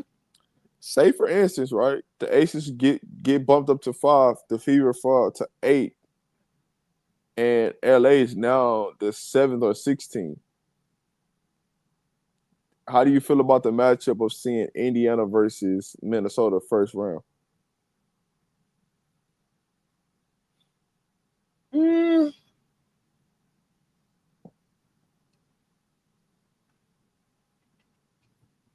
It would depend on what Indiana decides to do. Because there's a 3-game difference, but the way Indiana's trending, they can possibly be the AFC. Yeah, and it depends on which Indiana team they put in the playoffs. When they get to the playoffs, I feel like they're going to force the issue of having CC play, whether that's off the bench or starting. And I don't think that they've done enough right now to build her into being a part of their rotation. Oh, matter of fact, her bag enough. Go ahead. I'll take that back. LA wins, Vegas wins, Seattle could possibly end up being an AC at the end of tonight. Weird. So yeah, LA wins, right? They go to 15 and 15. No. Seattle will be 7 because that'd be 16 and 15. But pretty much Seattle and Vegas are fighting for the 6 seed right now. The winner tonight is the 6 seed. So, well, here's the thing: if I'm Indiana, I don't care where I'm at as long as it ain't 5. Because God damn, I don't want to see Phoenix first. After what I just witnessed yesterday, ain't no way in the world. Did y'all see? Let me tell y'all something. And I love Aaliyah Boston. I love Aaliyah Boston. Big Boston, not the little one. I love Aaliyah Boston. She a hooper. She tough as they come. Alyssa Thomas was laughing at Aaliyah Boston. Bro, she was all in all business head. And the thing about Alyssa Thomas is Alyssa Thomas got a great smile. And the more she smiled, the more she is killing you. Oh my God. It got to a point where it was just rude. She was rudely just laughing out loud. I was like, God, dog, listen, just calm down. The Alyssa Thomas you want to see is when she's mad. That's the one you want. If she ain't mad, you know it's a real problem. You in trouble. Yeah, she do all to the right. That game was crazy. And listen, it was a blowout, but I watched till the end. She was in AB head. Listen, I don't know where AB goes after that, Rob. Thinking about 3 times in a row, because no matter what elbow you threw, no matter what happened, it didn't hurt her. It was like she was like one of them robots you can't kill. You think it's down and then it just stood back up like a RoboCop or something. Hey, bro. There's nothing that Indiana team could do with that Phoenix team. Sophie, all that chirping you was doing, you missing with that. When DeWanna Bonner is hitting threes and yelling in Lexi Hull's face, it is a problem. It is a problem. Do you hear me? A Marvel villain. Do you hear me? Bonner was like, yeah, bro. Do you hear me? Man. Rob, I don't even know if you got a chance to watch the game. If you only seen highlights, let me tell you, the level of disrespect. Phoenix was like, okay, we remember y'all in Indiana. Remember all that y'all was talking to Indiana? Oh, goodness, let me show you. Hey, if I'm not mistaken, this their second time that they just got embarrassed by Phoenix within the last. Oh no, they won at Phoenix. I mean they won at Indiana. Yeah. And I hope prayers up for Wilson, man. Yeah. Speedy recovery, I hope. And you knew Phoenix couldn't wait to see them again. Like, oh, okay, y'all thought it was sweet, huh? Did y'all see Sammy Jordan Wickham out there? Did y'all see? Did y'all see Wickham out there? Hey, DB looked dead. Look, what? DB looked Lexi dead in the face and said, "You're a bump." Yeah, a bump. What? Oh God, I missed that part. Yo, what? Yeah, prayers up for Sid and Ari for sure. Yeah, the Fever have a big wing problem and they have a big point guard problem. Y'all should have heard Flatbush in the mention yesterday. And I usually don't talk about the mention, but Flatbush say, "Yo, Cess." Y'all know how Flatbush talk. Y'all know Flatbush, real New York. Yo, Cess. I'm like, what's up, Flatbush? They ain't got no point guards left. Yeah, I said, damn, Flatbush. Oh man. So my question, all jokes aside, for real, with Ari down, do you bring CC back right now at the point guard? I didn't even know Ari got hurt. Bro, what did I miss? Yeah, Ari McDonald down. I didn't know that.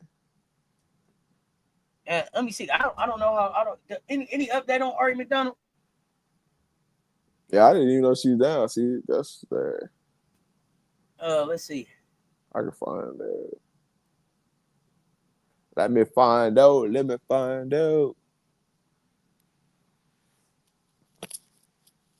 Oh yeah, right foot injury. Oh yeah, they in trouble then. No update. And Stephanie White, she didn't specify the severity of the injury or nothing. If it's a foot injury, yeah, you finna have to go sit down.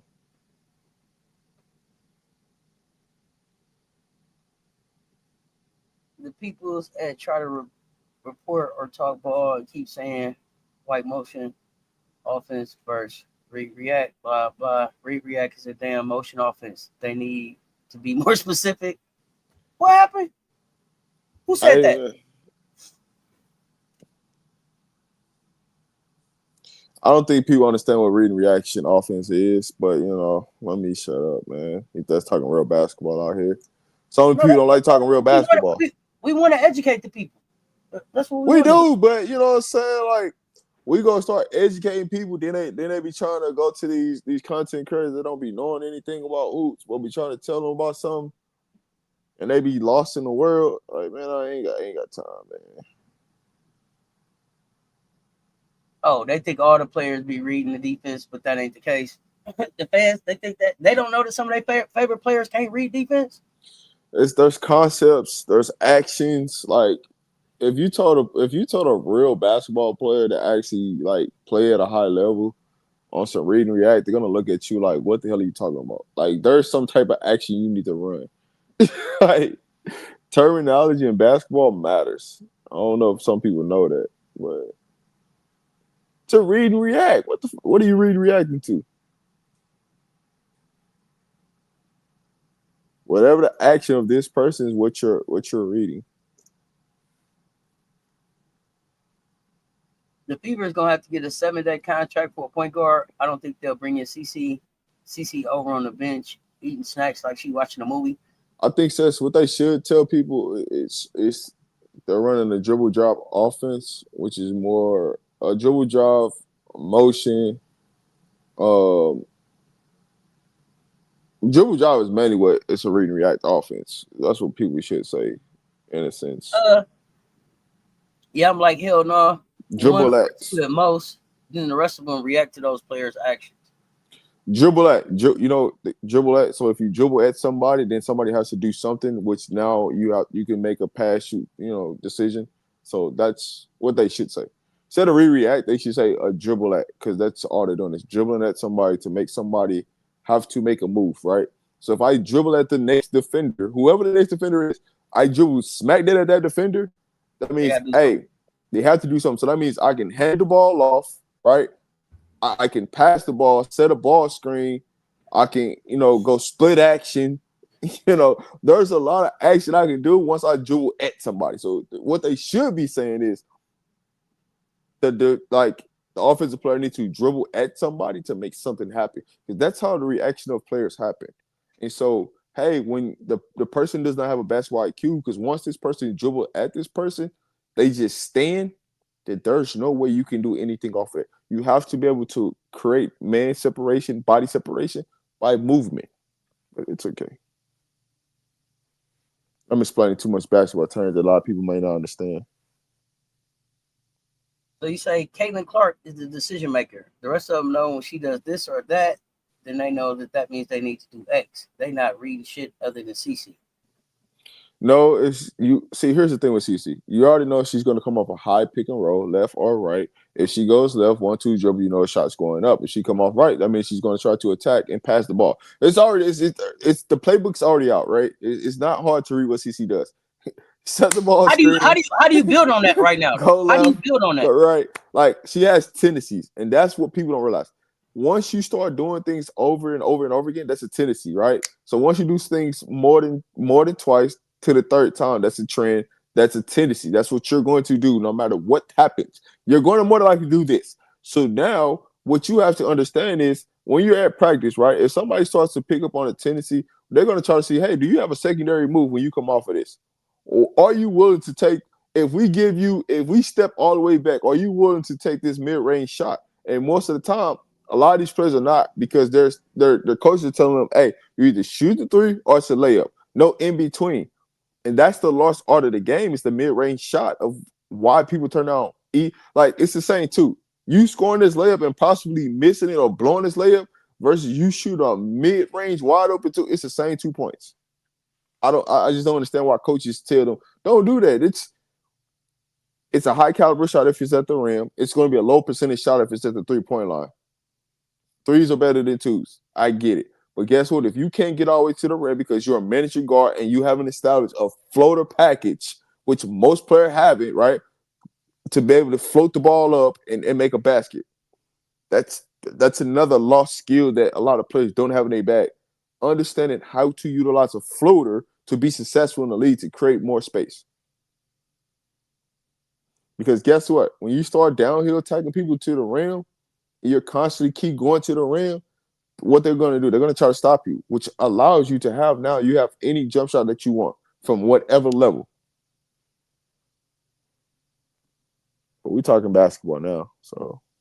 What do you think about Indiana missing a number 2 option? Kelsey is 1, AB is 3, CC and Howard are 4 and 5. They don't have a number 2 option. We thoughts on that?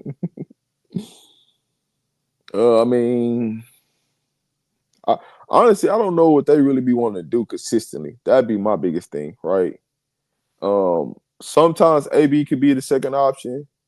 Sometimes Ari, if they want to make her the second option, it depends on who they playing, what they're looking to take advantage of as far as mismatches go.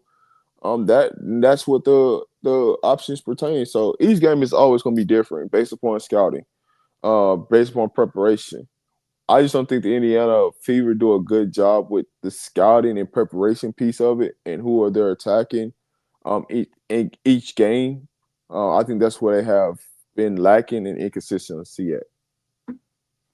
So I see what's up, user 55 FM say ghosts don't need secondary moves. I agree with you, White Wolf. I think CC is very predictable. So Terrence, I see you saying the only thing predictable about CC is crossing her face on the jumper. What you mean?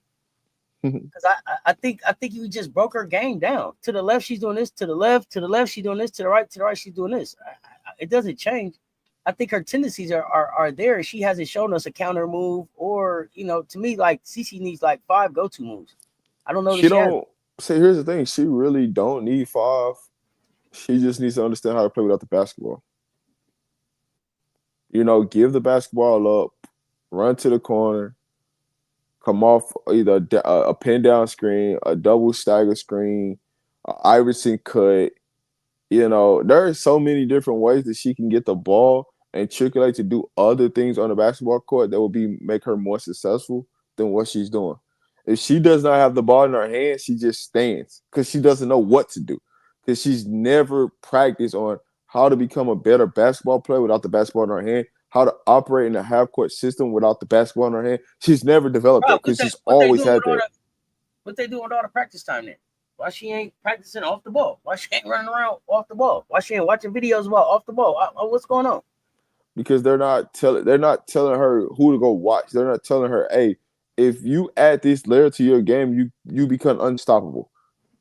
If you do these certain things, it unlocks you and it heats you to another level. Hey, and here's the thing for me. The way Caitlin Clark game is constructed, she should be going to the free throw line way more than what she does. You think so? Yeah. I mean, be real. If she wanted and White said, go get yours, she just go get 40 at will. Nobody can stop her. What?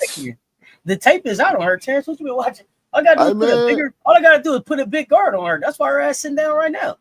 Hey, listen. I don't know what basketball you watching, Terrence.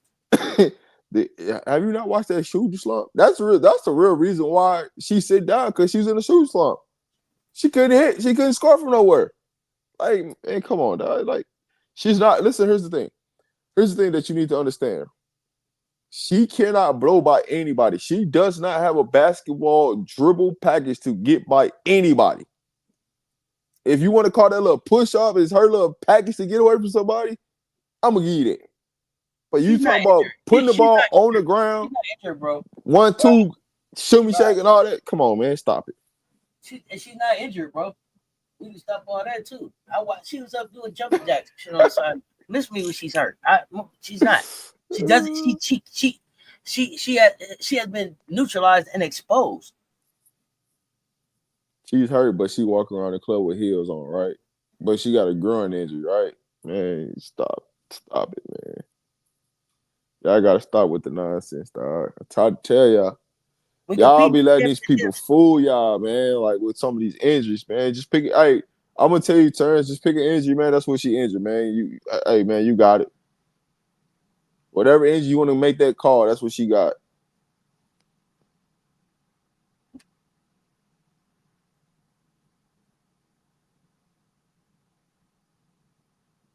No, we ain't. You okay? So you played. Okay, you ain't just the average fan. So what? Neither is we. We know we got our opinion. That's why we here. But just to entertain you, riddle us this. If that's who she was when she was playing, why she didn't do it?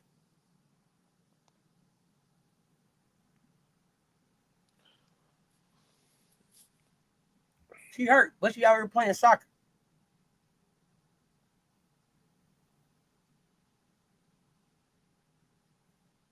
I mean, let us know, Terrence. Answer that question. If that's who she is, then why wasn't that what she was doing? Oh yeah, not. But now I'm curious, based on your thought process, your thinking. If that's who she is, now why isn't that what she was doing before she got hurt? Hey, Terrence, you want us to drop the link so you can explain yourself? You ain't gotta do all the typing. Yeah, you can come up and explain yourself, man.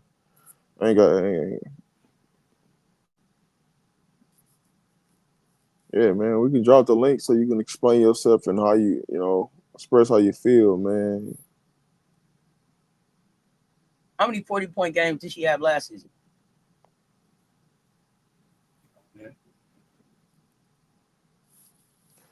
Until she learns how to play off the ball, she's not going to be successful in W.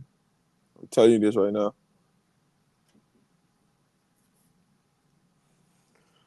And you do know, I know why she keep ducking. You know what I'm saying, from coming back. You know what I'm saying, because Paige getting too much hype right now. She don't like that, so it's okay.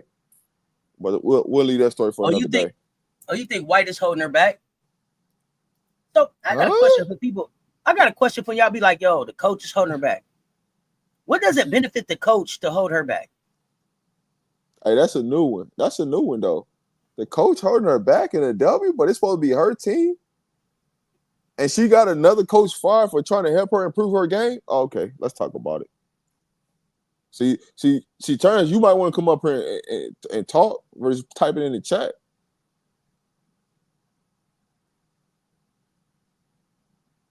Clark is slow with no moves.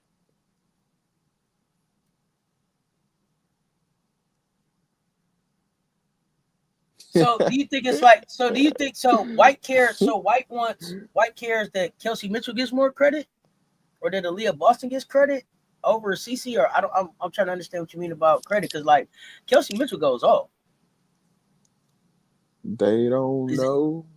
Is that White pumping her up, or what is that? Bro, are you seriously on the tractor? Bro, I will wait for you to get off this tractor, bro. I can't wait.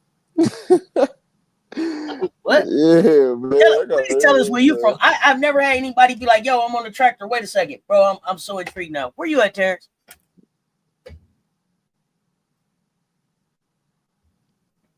I'm loving it now. I'm intrigued.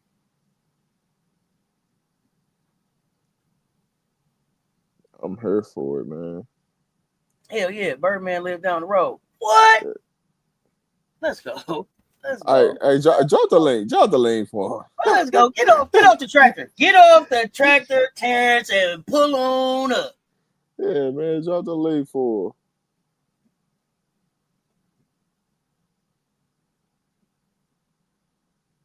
him. Isn't KM the leading scorer on the fever? Not you got this in the GPS. That's all. You off the grid. Hold on. You off the grid.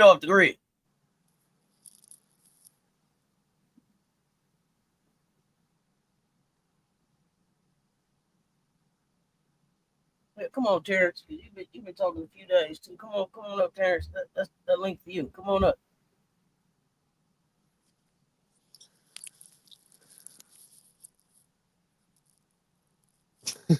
Wow.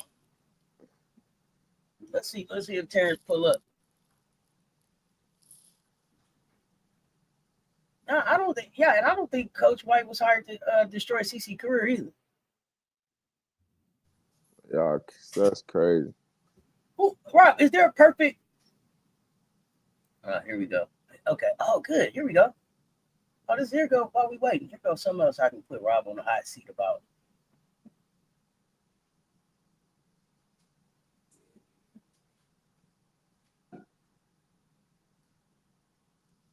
buy, sell, hold on this player being a difference maker for their team's success in the playoffs.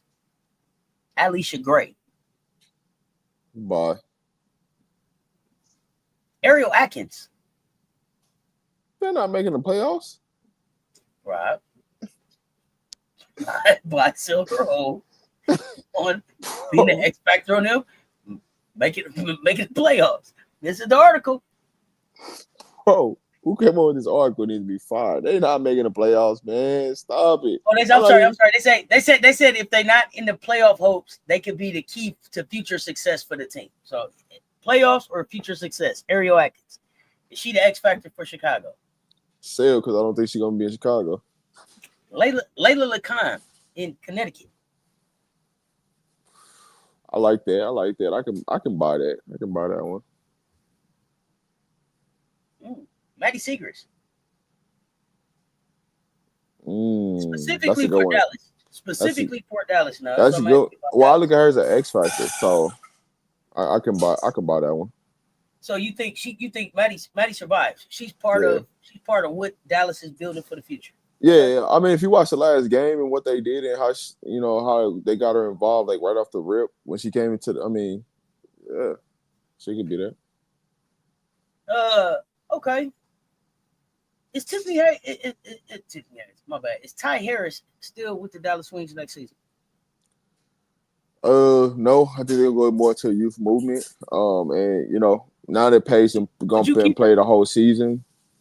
Would I keep her? Yeah, I would keep her because that's a backup point guard. But it's depending on the way they built, how they want to build this team out. So I'm gonna say no, she's not there. Terrence, man, we ain't coming up. We not bringing you up here to cook you. We bringing up here so you ain't got to keep talking. Terrence say, let me make a list of excuses in case I get cooked. It happens. Terrence, right. we just want you to come up here so you don't got to keep talking. You can just tell us what you're thinking. Tiffany Hayes at Golden State. X Factor, Tiffany Hayes.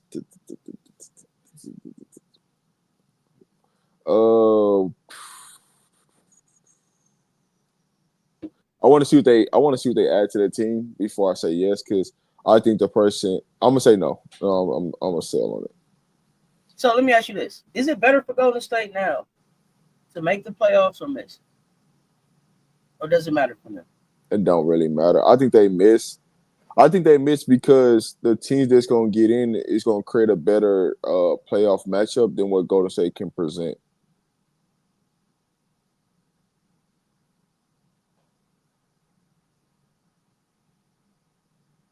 No, man, we ain't calling you up here. We're not calling you up here to debate you, Terrence. You gonna tell us? Man, I want you to get up your 16 points. Yeah. We're gonna ask you a few questions to get an understanding, man. We're not bringing you up here. I mean, now if you come up here on a debate type, then we get debate, but we just having a nice afternoon conversation. Yeah, we just hanging out. Just hit the link, on man. Friday afternoon, come on up. Indiana Fever, Caitlin Clark, X Factor. Sell. Okay. That's an easy sell for me. Okay, I can't wait for what you do for this one. Jewel Lloyd, Las Vegas Aces. X Factor. I'm actually buy. Being that she's on the bench, I'm actually buy. Okay. And that's a buy for the future or a buy for this season playoffs. Okay. This season. I don't know if she's around next season. I'm just being honest. Fair enough. Cameron Brink. Definitely a buy. Right now and in the future. Yes, sir. Ain't we? Oh, definitely buy. I wasn't buying Cam. Remember, I was selling Cam. I told you I sold Cam. I told you, but I'm here for the volleyball spikes. The volleyball spike was crazy, wasn't it? Hey, the volleyball spike was wild. Yeah. I was like, okay, Cam. And then they call a foul. That was crazy. Yeah, I'm here for that. Yeah, give me that all day. Okay, so look, Terrence, you gotta copy the link and paste it. That's why it ain't working for you because we in vertical. So we apologize. You gotta copy and paste it. If you're on a computer, you could just hit the link. Now, if you ain't on no laptop, you on your phone, and you gotta copy and paste the link. Talking about come outside. We just want to talk. Nah, that's my bad. That's my bad. I forgot we was in the we in vertical, so you can't just click on it when we in vertical. Dejanay Carrington. She could be an X factor for the link. You know, that was missing though. For this season or for the future? For this season. They was missing that 2-3 off the bench. So yeah. Oh, you ain't no tag team coming up. Hey, listen. Let me tell you this, Terrence. I'm gonna move the hell out the way. I just want you to come tell me what it is. I'm the one that was like, come say what you gotta say. I'll move smooth out the way, let you and Cess have a conversation because I think you and Cess having a conversation. It's gonna be a good one.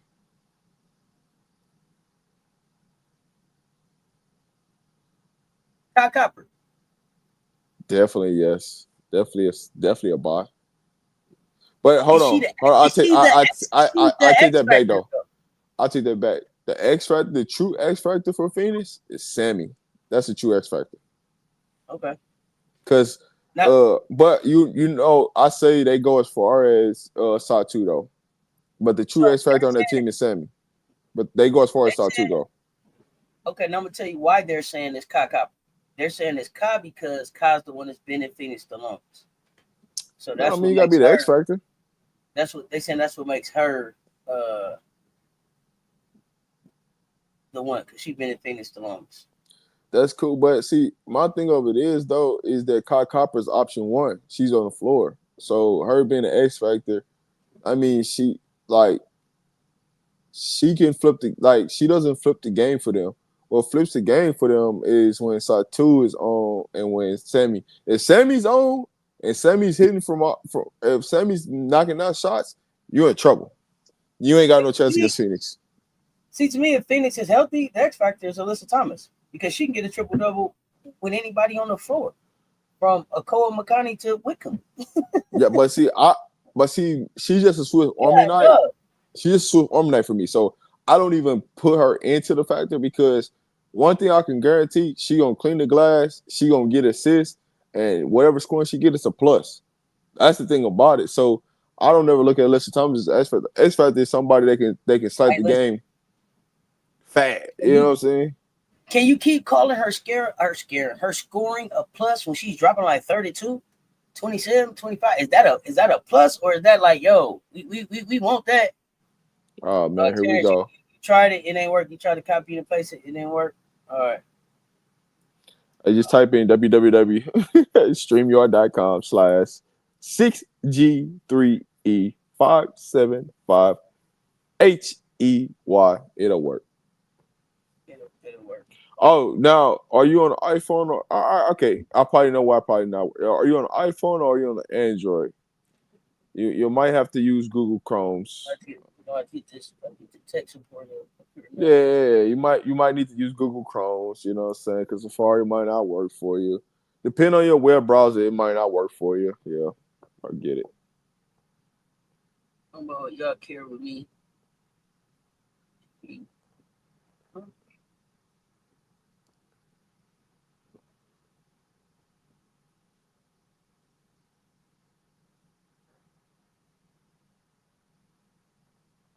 I don't know what you're saying on that last one.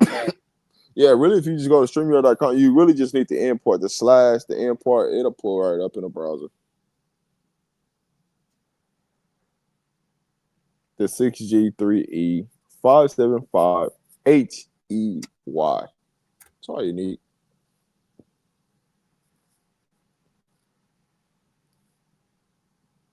I believe we come back.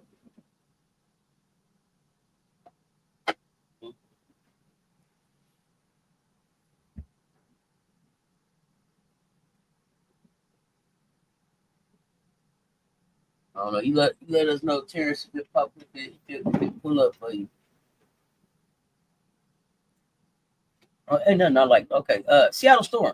Dominique Malonga. No. That's gonna be the Brittany Sykes or Erica Wheeler. And last but not least, and this is a duo, Kitron. Can Kitron still get the Mystics to the playoffs? No, I don't think they're playing for the playoffs anymore. Got you. I think that So, notion's over with. do you run the risk of uh, having a negative effect on the team by not making a run for the playoffs now after you played at such a high level all season, especially with the rookies and the young players? It can put you into a real. I mean, technically, they're only one game out of the playoffs. But if you watch the last 2 to 3 games, they thrown them 3 games. Okay. Okay.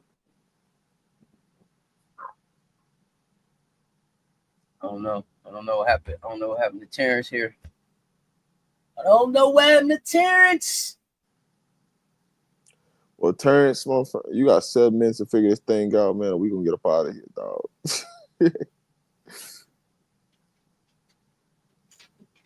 We got some good hoops coming up. We're gonna see Terrence come up and talk. Oh,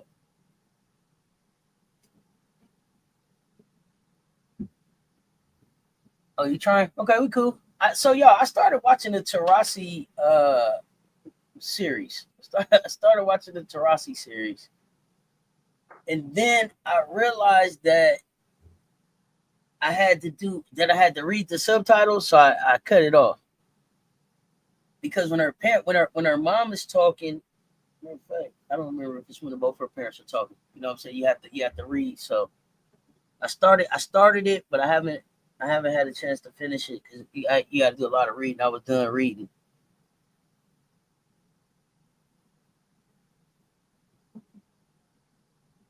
Okay, Terrence, we're going to give you the link. So you just going to go to, when you go to StreamYard.com/. You know how to do that, like www.StreamYard. StreamYard. No, her accent isn't that thick. She's speaking in her native language. And I don't remember exactly what their ethnic background is, so I don't want to misspeak.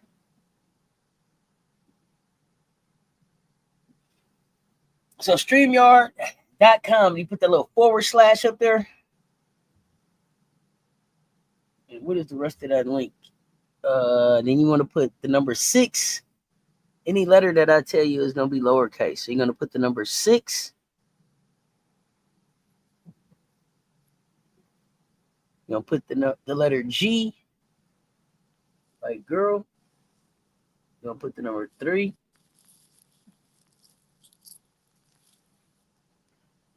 You're going to put the letter E, like Eddie.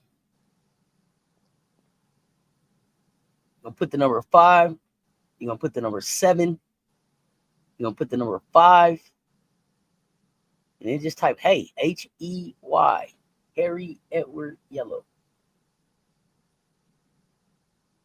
So 6, G like George, 3, E like Echo, 575, Harry Echo Yellow. How the Buffs looking? Man, he got a Buff show. He gonna let you know how the Buffs looking. I think he got a Buff show. He ain't said what time it is today. He got a Buff show coming up today. Definitely gonna talk some Buffs on Robert Media. Uh-oh, we got a guest, baby. We got a guest. I think he on the tractor still too, so let's let him in here. Terrence, what's up?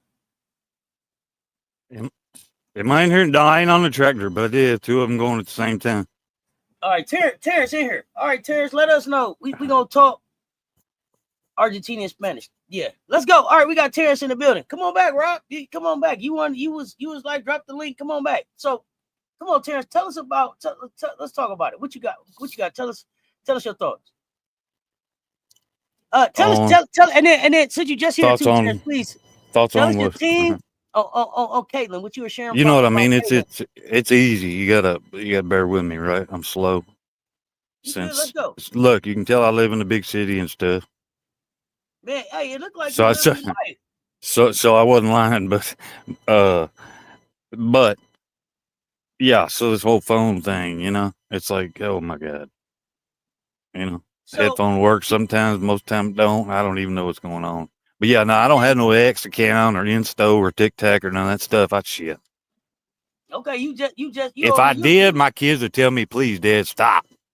Oh goodness. Okay. They're all grown, graduated college. I'm old as shit. You in the right spot then. So I want to know what you said about her holding it back, holding her back. Well, I mean, it was just I guess, true assessment of what I think. I don't think it's intentional necessarily. I didn't mean it like that. Okay. I mean, So- maybe it is, maybe it's not. I mean, we can't read her mind, right? But, you know, No, I think just the styles are different. You know, do they get along? Are they friends? You know, probably, and whatnot. But I don't know.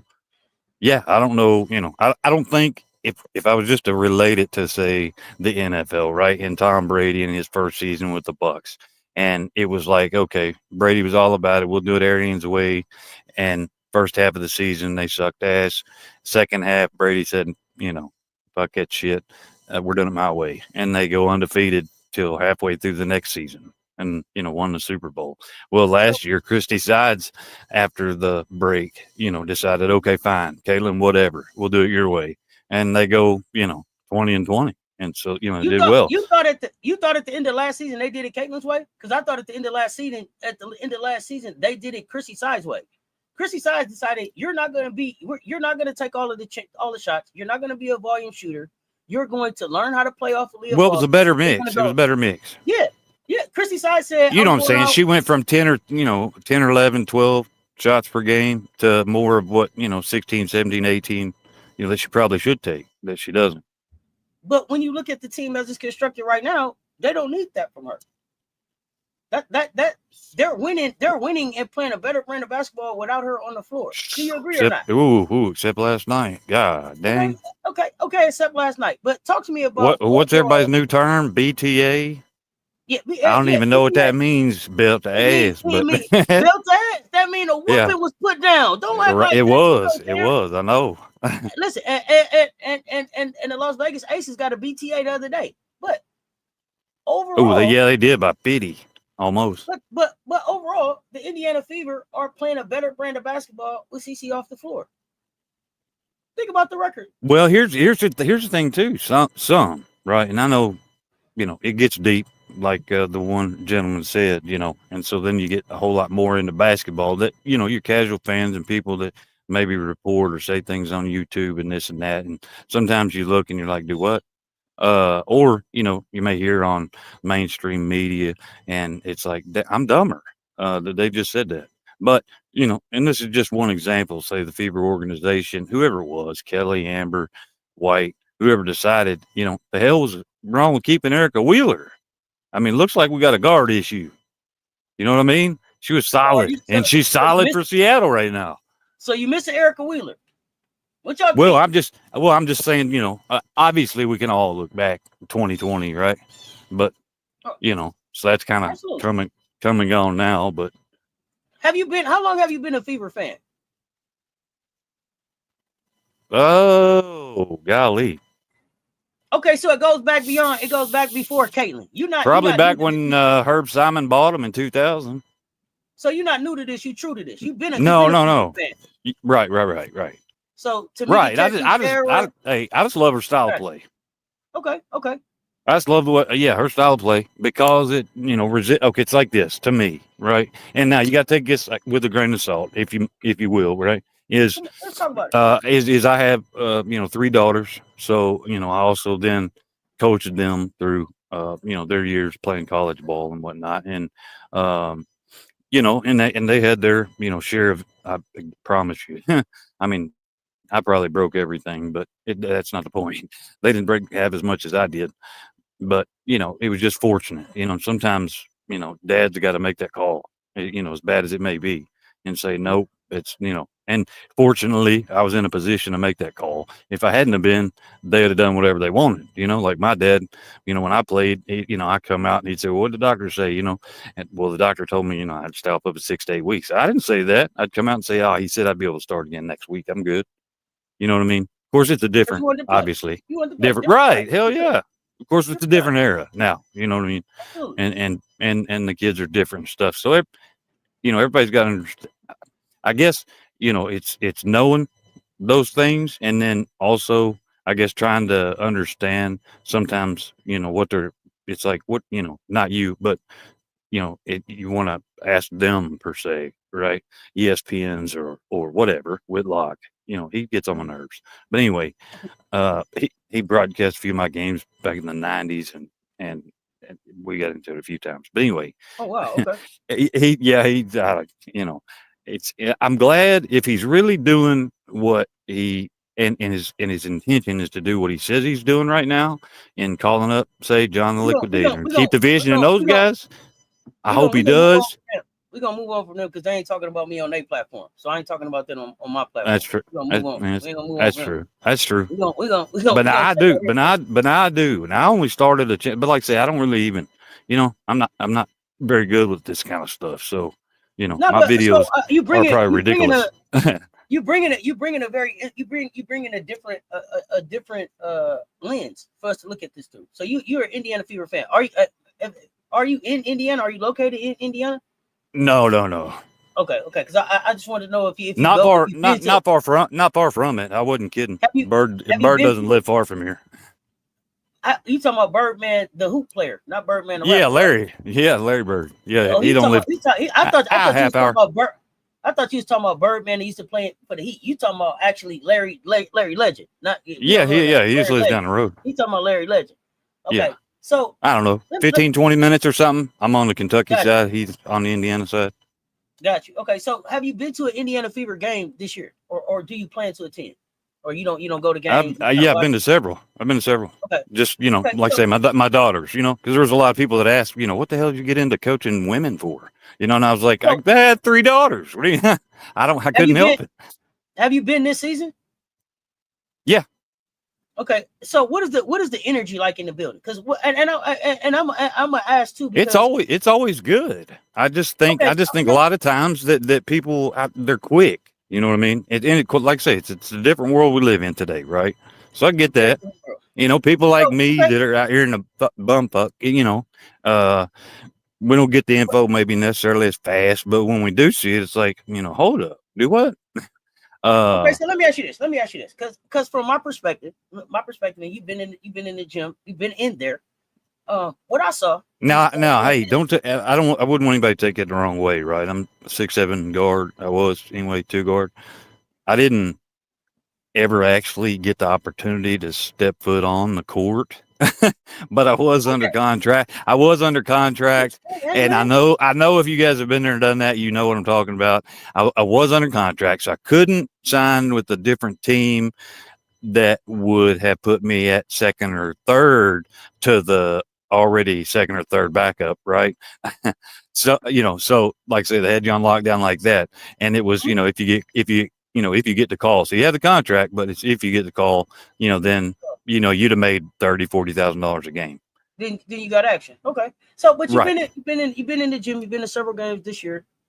You said the energy is good. What I noticed, it seems like on TV, is that when Caitlin's not on the floor and the team is doing good, the crowd seems less interested. So what I want to know is, like, is the support really around the Indiana Fever team and winning, or is it around celebrating? We'll see now. On that, I'm with you. Okay. I think it should be, and there again, don't take this the wrong way either. This is just, like I say, this is just the narratives. This is just the narratives, that the mainstream media will say, put out there. Like I say, I just don't pay no attention to them because it's, they're just spewing shit. But, it's like, well, they're, and so it's almost like they're trying to pit, or drive a wedge, then say between the Fever organization and Caitlin, or players in the locker room and Caitlin's side, and then the other clique or whatever. And it's like, hold on, probably ain't none of that bullshit going on. Why don't y'all go? Somebody go in the locker room and give us some real information, because there's none of them said whatever their narratives are about they're better without her, or none of that stuff. They didn't say that. No, I did. I said it. They look better as a basketball team on the floor. Well, I'm talking about basketball wise. Well, now a lot of it too, obviously, you guys know, is all the other players together collectively have had more time to get used to each other and playing with each other, than the whole 13 games that she's even played. I don't think So that she only got her, what, 2 maybe with Ari. So you bro. know, But here's the having thing. a decent ball handler, you know, which she didn't have before, Mhm, and her mhm. coming off ball, which makes perfect sense for us that can see and know, you know, how say Steve Kerr works his, you know, 5 high motion right with Steph and Steph coming off ball. That would be perfect. Steph White doesn't run Caitlin, any here's the Steph White thing. doesn't run any kind of offense like that. But you know why she doesn't? Caitlin Clark doesn't have any type of cardio to do what Steph Curry does. Well, but then again, too, Steph doesn't have to play a lot of defense either. Caitlin, but I tell you this, Steph's defense has continued to improve every year since It has. play defense. But It the other has. thing, but we before we even get to the defense part, And his too, height hurts like him, I though. Is said, the only thing. I think he's got good defense. His height but just hurts him a but little bit. but the well, we can say whatever we want. He's gonna walk out this thing a Hall of Famer, Well, yeah. a 4-time champ. Well, I love him. You know what? That's where I was going. That's where that's where I was going with the whole thing. When I look at Caitlin, she's not dedicated to her craft like Steph. Number one, I don't see that. She didn't come back better this year to me. The tape that's out on her right now says that if you put a bigger guard on her and get physical, Caitlin's out the game. So where does she go from there? Well, I don't think you know that's necessarily true. Well, I want to hear your thoughts. I don't think that's necessarily true. You know, I can only give you my honest and its opinion, really, because you know, I don't, you know what I mean? I can't, you know, drive next door and ask her or the organization or whatever, you know, but you know, do any of us know, you know, because you know, I didn't have to do that. I knew players that did, but you know, I never saw anybody put, you know, that kind of weight on in the off season. You know, yes, we did see Steph do that, but it wasn't like a this year, next year type of thing. It was like over, you know, 2, 3, 4 years he did that. But you know what I mean? Okay, and now Michael Jordan, right? He set most of his second season. Let's be fair. Let's be fair. Well, I'm saying I don't know how much effect that's had on her game, you know, and her shot. You know that everything throws your shot off when you've been playing, you know, that many years and you're playing at the professional level. You know what I mean? You know, a little slip on a stutter step and you're done. Anthony, I was gonna get to you, but here's the thing. Here's the thing. We can say that about Caitlin in her second year, except Angel's in her second year and Rakia's in her second year, right? We got players that we're looking at that are also in their second years. Angel came back and it looks like Rakia's balling out. Rakia worked on her game. She balling out. Cam Brink hooping in her in her second year. So I don't want to make the excuse like No. Yeah, no. I ain't doing that.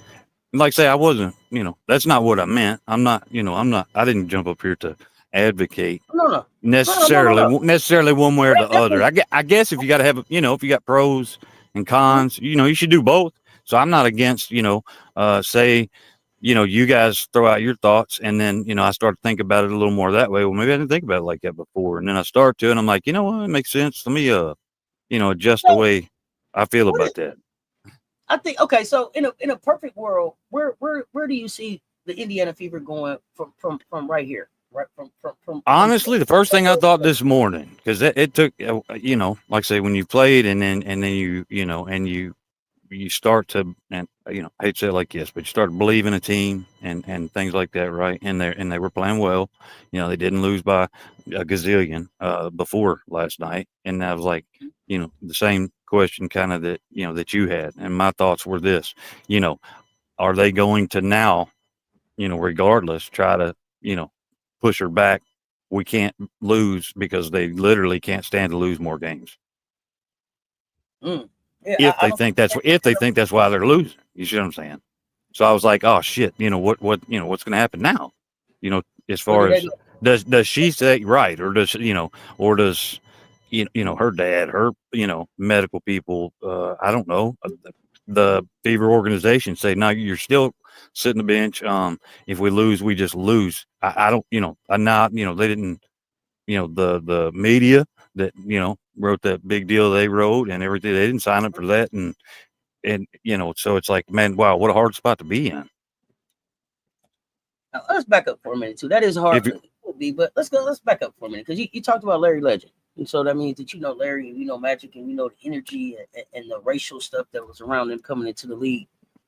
We've heard a lot about that going forward right now at this time between like Caitlin and Angel and from my perspective, it's a lot of racial tension in the league from my perspective. From your perspective in watching, do you see that? Do you feel that?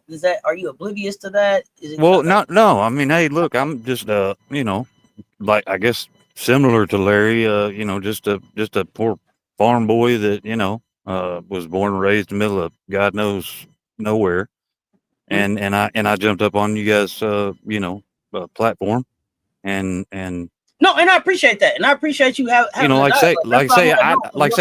I don't me personally, you know, you know, have any issue one way or the other. You know, same same with, you know, whether people are straight or not. I'm like, you know, you know, whatever, to each his or her own, you know. But do you see that climate and that tension and that energy around this team in the league right now? Would be it's more. If you want me to be, what do they call it? I don't see. My kids got to teach me all these new terminologies because I don't know all of them. But keep it a buck. There you go. Keep it a buck. Keep it a buck. Keep it a buck. Because it was keep it 100, then they went 1,000. Now it's a buck. Yeah, I'm like, which one's worth more? None of them, because they can counterfeit any of them. But anyway, keep it right. Go ahead. Go ahead. Keep it buck.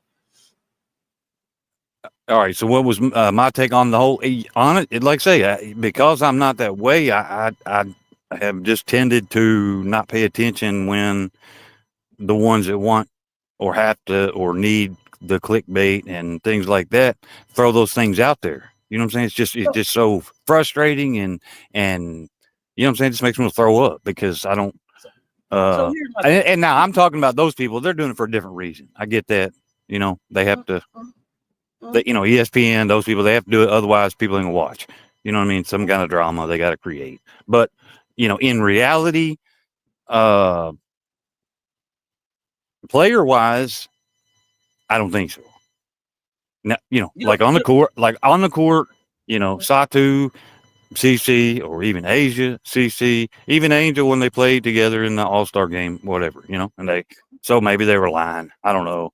You know, both go to the podium. Nah, we love each other. We go back to high school or whatever they said. You know what I mean? This isn't, and I'm not asking this question to judge you or put you in a harsh light. Here's what I'm going to say. No, it's okay. Go ahead. Here's what I'm going to say to jumpstart the conversation. I don't have a racist bone in my body. I am very aware of the racial tension and the racial climate and the systemic processes that are in place to keep people from reaching equality and reaching equity. And in order for us to get to a place in sports where we can be like, hey, it's race free, we have to be able to talk about the real racial issues that we have. There are systemic issues that we have that have to be dealt with. AT said. So well, I don't disagree with that. I guess the bigger issue is, let's just say for yourself and myself, is, you know, personally, right? Like I can't do anything. You can't do anything about it. You know, it's like so who does? You know, we do. Those are the people we got to get a hold of.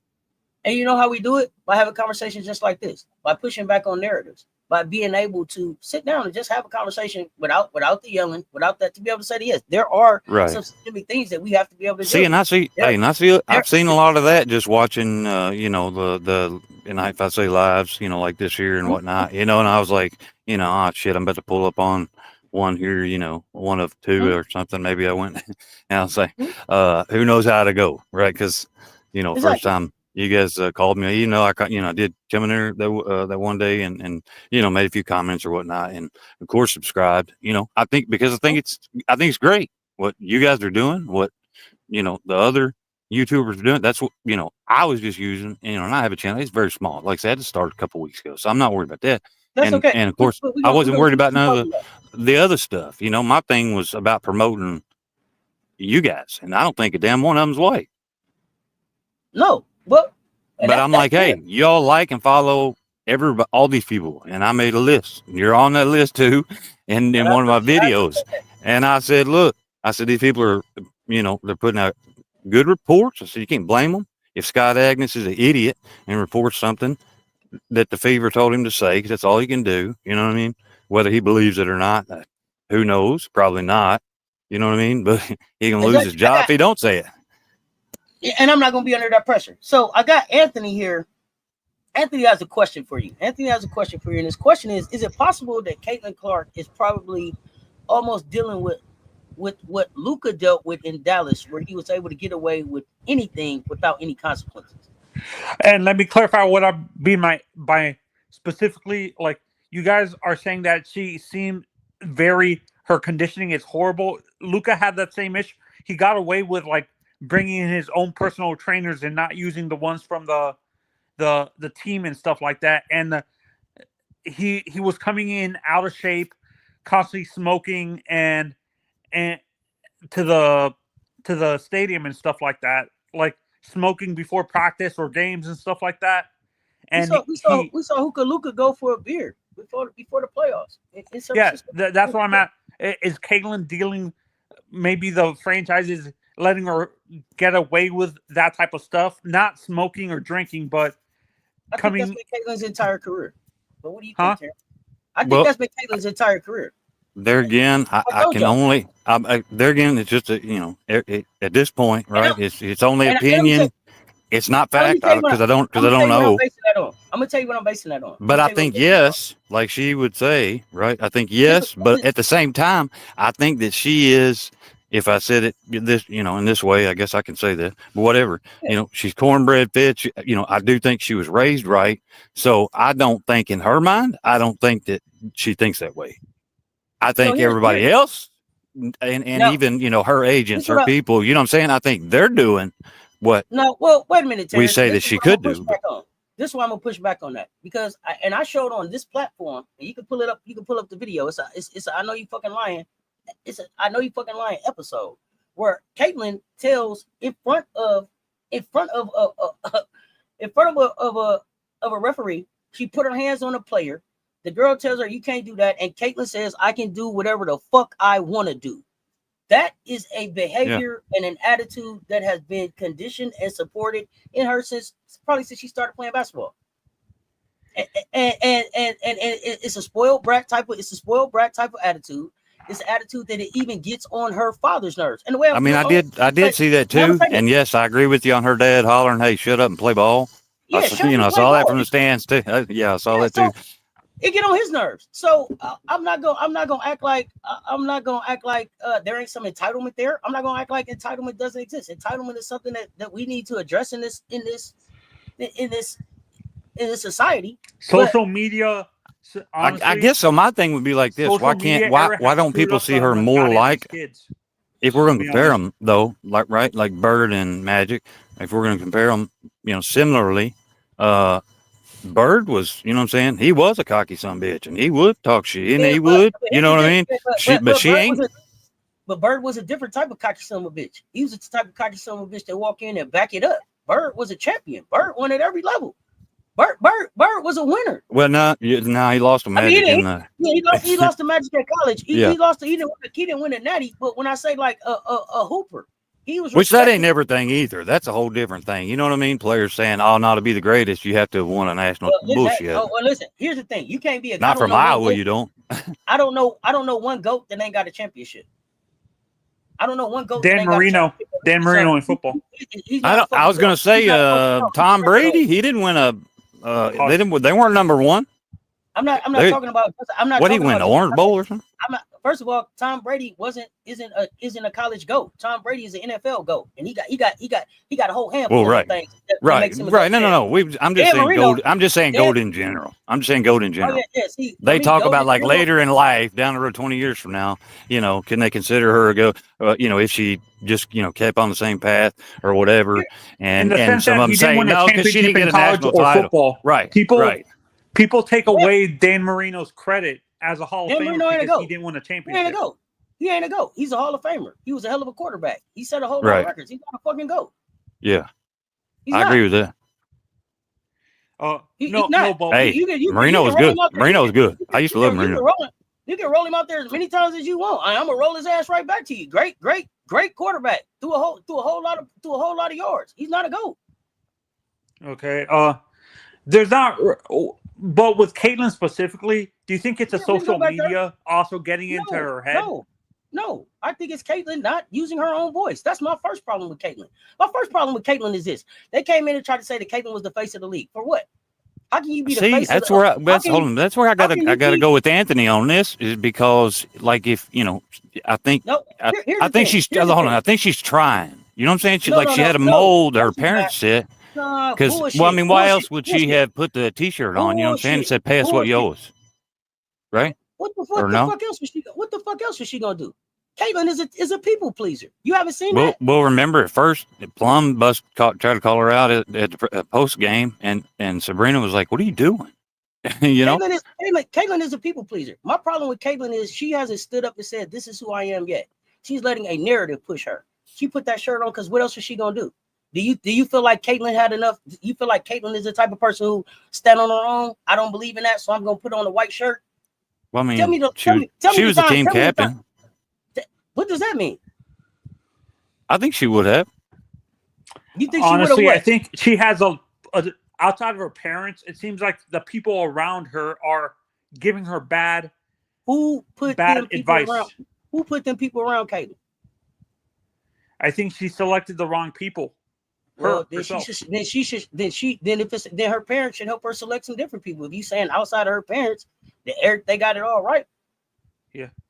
Caitlyn I feel bad for Caitlyn that the narrative is I don't feel bad for Caitlyn, because at any time Caitlyn could cut her fucking YouTube channel on and hit her mic just like I did and say, "This is not who I am.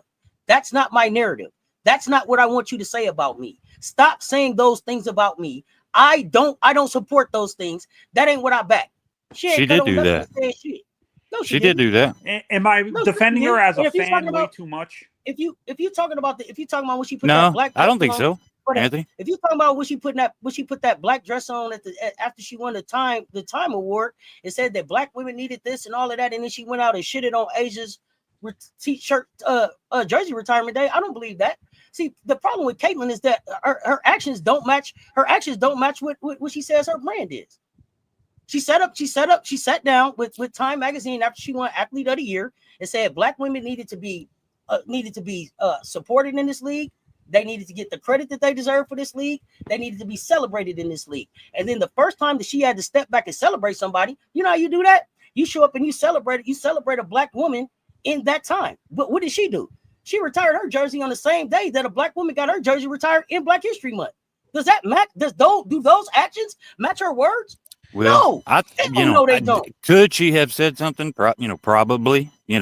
Was she aware that somebody pulled that shit? I doubt it. Caitlyn ain't stupid. Oh, I'm not saying she's stupid at all. The one thing I know about Caitlyn, because people will get it wrong. They'll always talk, basketball IQ or this or that, and it's like, bro, you got to have both basketball IQ and court vision. They're not the same. You got to have both of them. At the core of this, Caitlyn Clark is an Aquarius. That means she's a thinker. She's a nerd. That's what I'm saying. I know she is because I'm an Aquarius, so I know she's a thinker. I know that I'm a Scorpio, so I always just say whatever. She knows exactly what's going on. I know she knows exactly what's going on. She chooses when to say something and when not to. It's calculated. See, you know what though? That's where I would ask you. You think so? Because I don't know. Hell yeah. You know what I mean? Like I don't get a chance to ask people either. Yeah, hell yeah, I think so. Hell yeah, I think so. I think for me, it's in the middle. I think there's certain things she does like that. The retirement of her jersey, I don't think she knew the team was going to do that. I think her people pulled some shit. Team was going to do Here's that. Here's the thing. She's Caitlyn Clark. The minute that she found out her team pulled some bullshit, the thing that Caitlyn Clark should have done to show that she was true to what her words were would have said, "I'm not fucking going to that. I'll be at Asia's jersey retirement." Did she say agree. That? No. I agree with that. Say that. I agree with that. She could have. And she should have. And she should have. And she should have. She should have stood on business and said, "This is my show. Y'all work for me. This is what we're doing." And let's stop. And I'm glad to hear you say that, Terrence, because people keep saying, "Well, Caitlyn couldn't have." She's Caitlyn Clark. If Caitlyn Clark says she's not showing up, the goddamn show is over. Right. That's why they're like, "Oh, well, is it this or is it that?" I'm like, Cass, "No, look, it's going to be specifically." Am I defending Caitlyn way too much, being a fan of her? A little bit. I don't know. What are you defending? What is it that you're defending? What we're talking about now, that she didn't know anything. So I don't know. saying that- I think that you when you saying are you defending her, I think that what you're trying to defend is defenseless. I don't think that you're being disingenuous about Caitlin. And it's okay for you to be a fan of Caitlin. It's okay for you to love her basketball game. Here's that's not the issue. But what I'm asking you to do is just to be honest about the power that Caitlin yields. If she's the face of this league, like they said, $28 million from Nike, you don't think that Caitlin could have said, "Hey, don't retire my jersey today"? And they was like, "No, Caitlin, get your ass up and go right now. I bet you gonna take your ass right now." You think that's what they told Caitlin Clark? Get out of here. No, they don't handle her like that, Anthony, at all. Oh no! And for me, the whole face of the league thing, to me, was more. I think Caitlin embraced it herself, but at the beginning, I feel it was more of a media narrative. Do you agree? Do I think it was a media narrative? Like her coming out of her draft, the media in that draft were saying she was going to be the face of the league. Maybe Caitlin just embraced it and didn't push back on it. Yeah, and that's a problem. Or is trying. That's a better way to say it. And some like Anthony, is saying, do we think that? I think a lot of Fever fans, or Caitlin Clark fans, are, feeling like, okay, since she's not saying anything, she's not doing anything, she hasn't really said anything to anybody or about anybody, yada yada. Then we need to stick up for her. So I get what he's saying. So From, I think let me clarify a couple of things. I think that there are for sure Caitlin Clark basketball fans in the WNBA space. There's some nuts everywhere. Sure. No. I'm talking about Caitlin Clark basketball fans. Like, you really have been watching this kid since she played in middle school, right? Well, see, and that's what White said, and it's like, what were you looking at? That's okay. But but that's okay for you to be a fan here, and that's what brought you here. But if what brought you here is that Caitlin Clark represents white, straight, middle America, and you want to push a bullshit narrative that splits the league and in a bigger way the nation with racial bullshit, then no. that we don't need here. If you're really just a genuine Caitlin Clark fan, you should talk your shit just like everybody else talk their shit. Yeah, no. Mine is more being a fan of the Fever, and now Caitlin Clark, also, right? And my issue really is really between them, right? It's not Caitlin and everybody else stuff like it's to me, I guess it's more like the Fever organization and Caitlin Clark need to get on the same page. You know what I'm saying? Like, get their shit together. You know what I'm saying? You can't go nowhere if they don't. Well, they got to figure that out. But I also feel like with Caitlin is like, if you're really just a fan, then you gonna give her the critique, you gonna give her the support, you gonna be real with it. When I look at Caitlin, will she be a champion in this league? I don't know. Will she be an MVP in this league? I don't know. Will she be the face of this league? I don't know. But god damn it, let's give her a chance to see it. Y'all trying to crown her before she's earned anything. And we got players walking around some of them do. And some of them do. Like I said, I didn't come up here to say, that she is or she ain't. It's like Tom, Brady. I hate to really. I always relate one sport to the other for some reason. You know what I'm saying? But I'm saying that's he said, you gotta, you can't just crown some, Patrick Mahomes a GOAT because he's got 3, right? You got to wait until he's played 20 years. Give him time. Even though Tom said, yes, he's great. He could be the GOAT.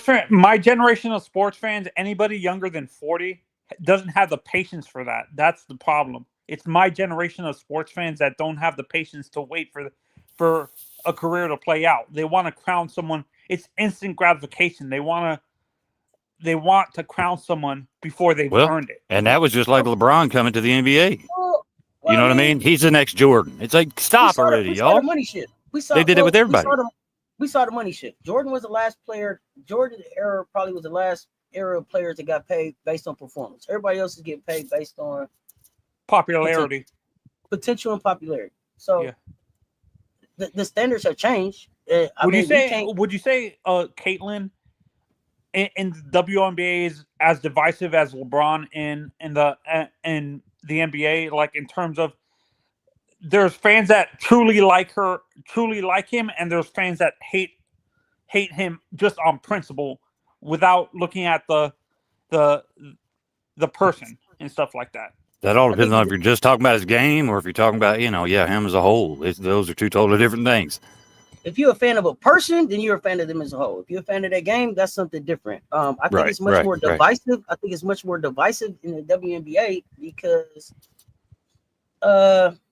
in the NBA. See, because I've said this before, they should, keep it basketball. Keep it on the court.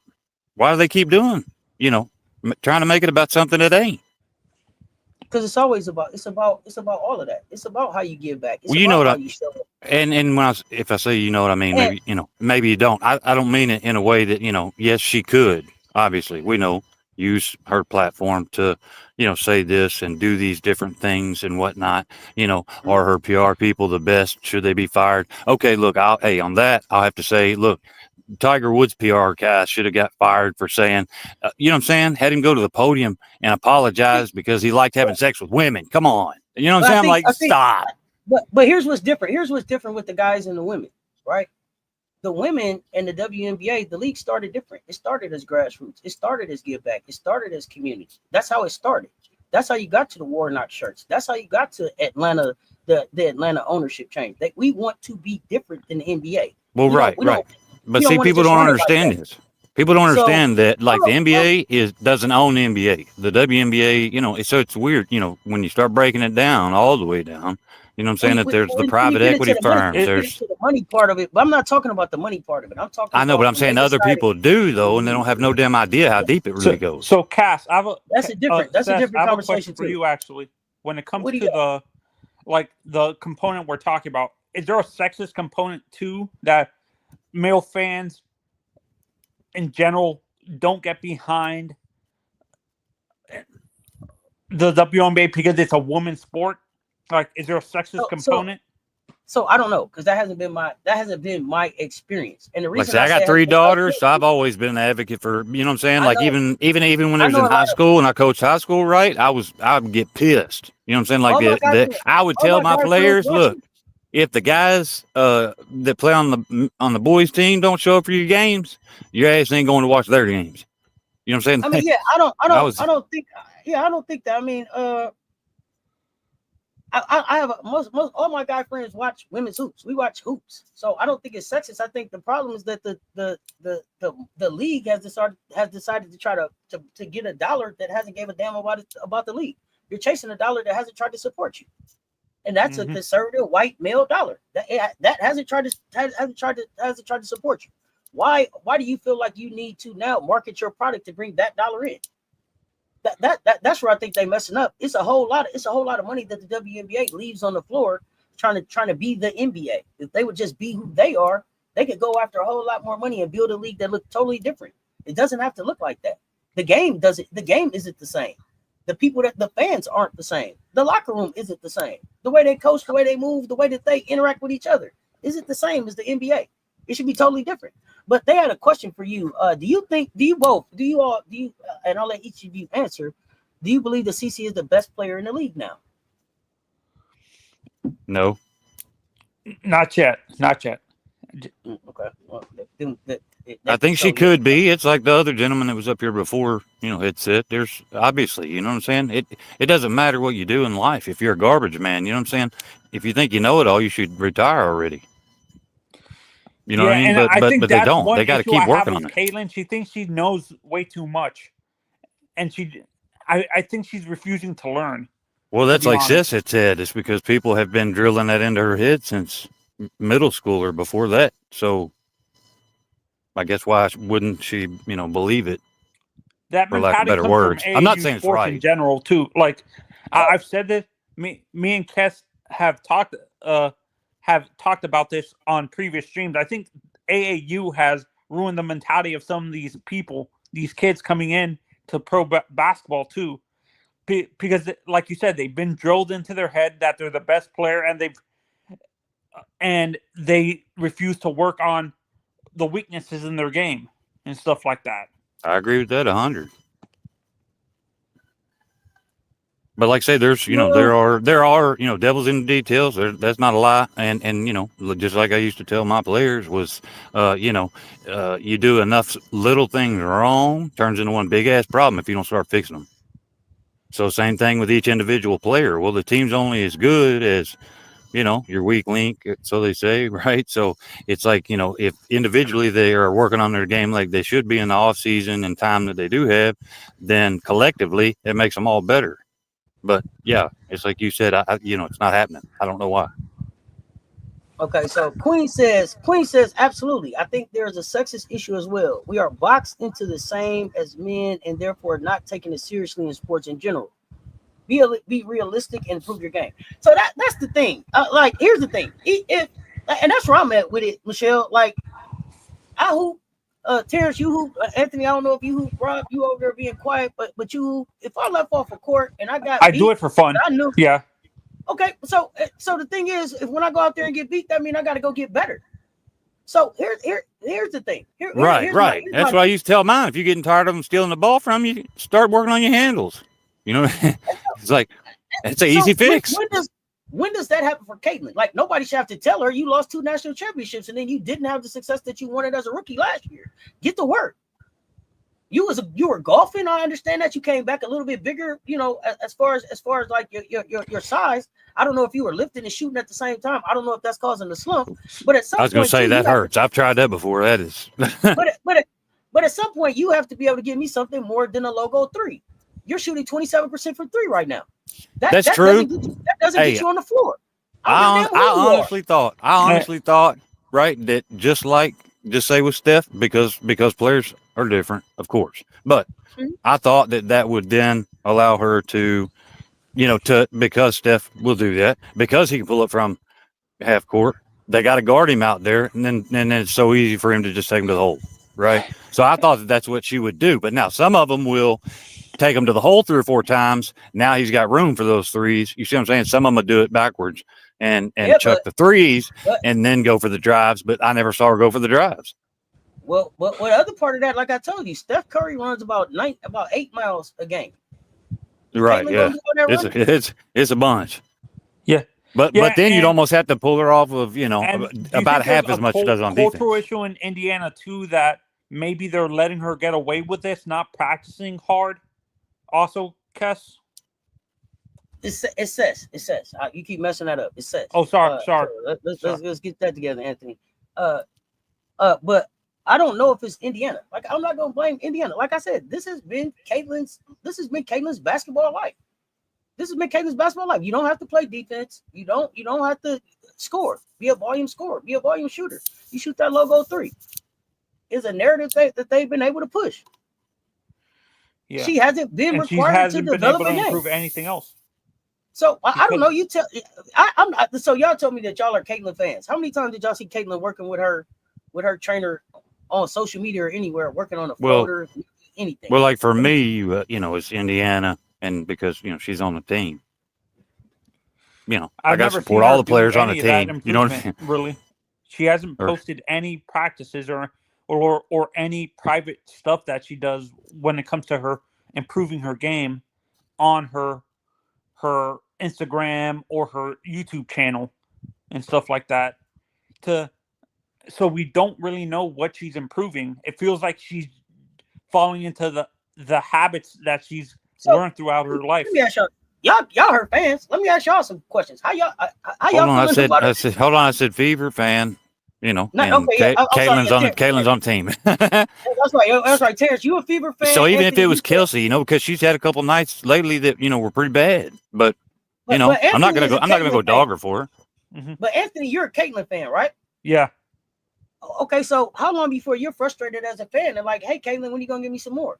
I've been frustrated from the beginning of her rookie year that she's refusing to improve. I'm getting so tired of it that I'm almost to the point where I might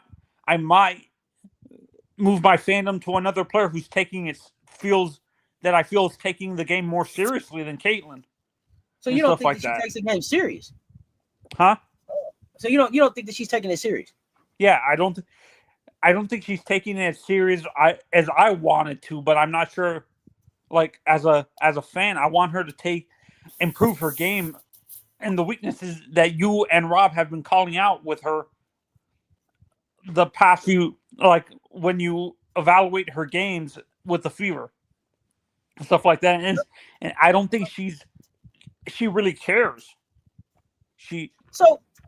So let me ask you this: when Caitlin is fully healthy, if you whether you think she's hurt or not, when she gets cleared to play basketball again, both of you guys, let me know. Do you want to return to the starting lineup? No, I want her on the bench. Yes. I want her on the bench. She needs to prove she earned a starting spot before we put her in the starting spot again. Okay. In the starting lineup. Okay, Terrence, you said.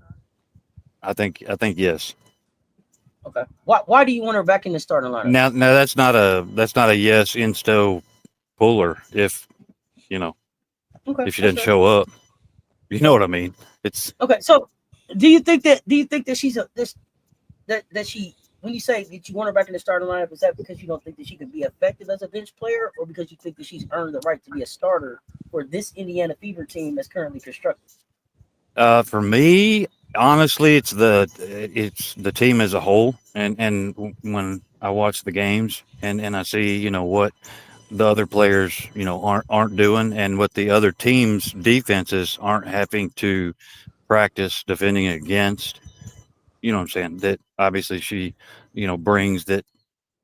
Some of them maybe they have that in their bag and they just haven't shown it. I don't know, but yeah, that's probably why. The floor spacing, it's all everything's kind of fucked right now. I don't know how else to put it. It seems very jumbled now without Caitlin. It doesn't seem very spread out. Well, I mean, when you got a teammate standing right beside you, how stupid is that? I mean, that's basketball 101. I don't care what the play call was. If they're not setting a screen for you, get the hell out of the way. Okay.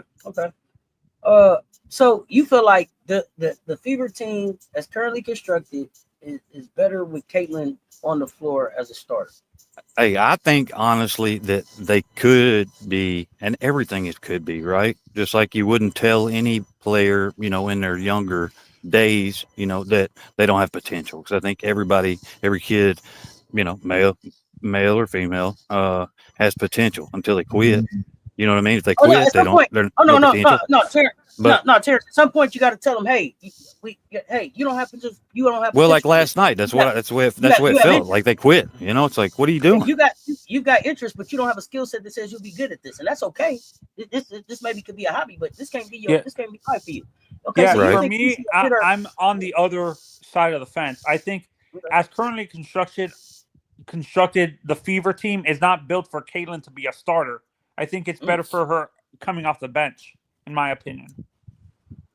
So I would rather have her come off the bench and stuff like that than being a starter, because with how they're playing right now, I don't think they're currently set up for her to come straight up when she's fully healthy to come be a starter right away and stuff like that. I'd rather her start on the bench for a few games, then gradually work to being a starter and earn that spot instead of just give it to her. Okay. Now, King Lindo, you saying she needs to earn the starting spot. The team plays better when she's not on the floor for both offense and defense. That's what I'm seeing too. So, and I don't understand. Except for last night. Golly. I still ain't got over it yet. Here's the thing. Here's the thing that everybody needs to get. I'm saying as a Fever fan, I'm not over it. No, as a Fever fan, what I want you to understand is that what happened last night wasn't so much about Indiana as much as it was about Phoenix. And so, yeah, Indiana. Right. But that's just the first whooping Phoenix put down. But you can't say though. But you can't say though, like yourself or Rob even.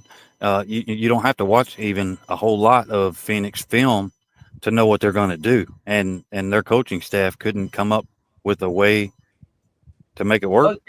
You know what I'm saying? I'm like, Indiana doesn't have enough depth. They don't have enough size. They don't have enough physicality to deal with what Phoenix is bringing.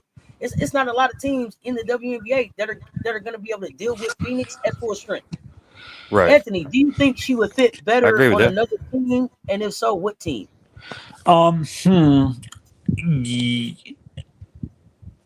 Wow, that's hard to answer. Yes, yes, but I don't know what. Like maybe Vegas or a team.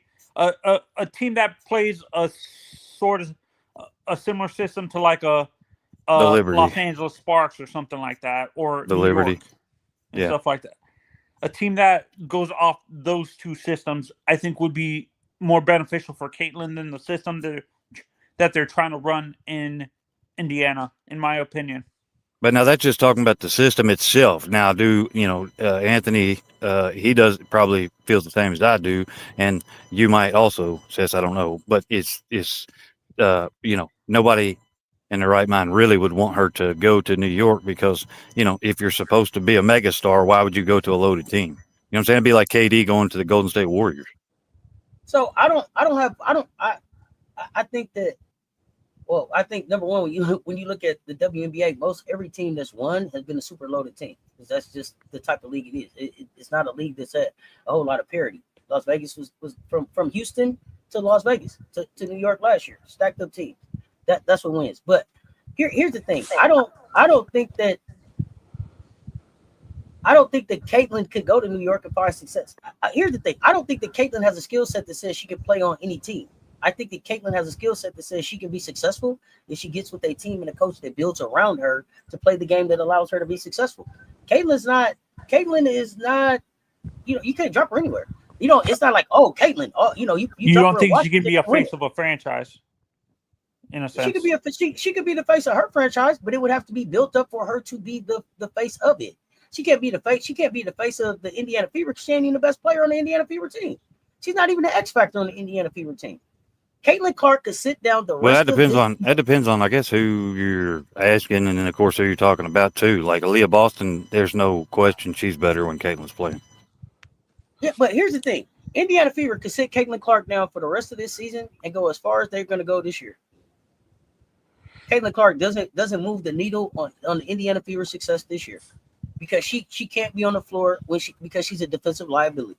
And when you talk about getting to the playoffs. Now we're talking about you got to win a 3-game series, a 5-game series, a 7-game series. Right. How many times are we gonna play offense, defense, switch out? But now look, coaches are different too, right? It's like in my case, right? I didn't care to, go to a podium and say, after any loss is like, look, me and my staff, we got to do a better job. You know what I mean? We weren't prepared. That's on me. All right. I've never heard Steph once. I'm just waiting for it. Just once say, my bad, y'all. You know what I mean? Something other than throwing everybody else under the bus on a loss and giving her coaching staff and herself credit when they win. I'm like, what the hell are you doing? And for me, with Caitlin CC specifically, I feel that she probably needs a true floor general next to her for her to be more successful. And I don't think Indiana really has a true floor general point guard on their roster right now. Well, see, I thought and I still do think that Ari could be that person. Because even, just with Caitlin on the floor is drawing 2 or 3 on the other side of the court. So even if she only shoots 10 times a game, if it makes the team better, then that's what you got to do. And this is why I'm saying I think she would be better off going to maybe a team with maybe the LA Sparks or something with a true point guard on their roster. I like Ari, but I don't think Ari's truly a facilitator type point guard. I think she's more of those an aggressive type shooting point guard, in my opinion. Well, here's the thing: you don't even have to. I think she can be. She just had 9 assists, right? The other game. You don't have to worry about it now. She's out. Coaching's out for the rest of the season, so. They ruled Ari out for the season? She's got a broken bone in her foot. Oh, Sid has a torn ACL. So you're gonna. I knew Sid was probably gone. I didn't know Ari was gone. So that's Rob. That's Rob coming back in with breaking news. So they're out. So now what do y'all do? Nothing. They can't. Indiana can't do anything. Hey, I'm slow, guys. I had to think about that for about a half hour to get back with you. Yeah, they don't have no point guards on the roster. So what do you do? I know. Now? Well, that's why I was getting back to what I had mentioned earlier. Like I say, it's hindsight's 2020, but it was it was why did you let Erica Wheeler go? You know what I'm saying? It was like, okay, brought- so if CC was who Yeah. you believed in, Wheeler, everybody knew you could sit on the sidelines that Wheeler had her back 1,000. You know what I mean? And she's good. I mean, she's good. I'm not saying she's great. She don't average 20. Wheeler, Erica Wheeler so glad to be out of Indiana. But even when they play the Storm, if something happened to CC, she on the Storm. She still go over there and help CC up. And you all right?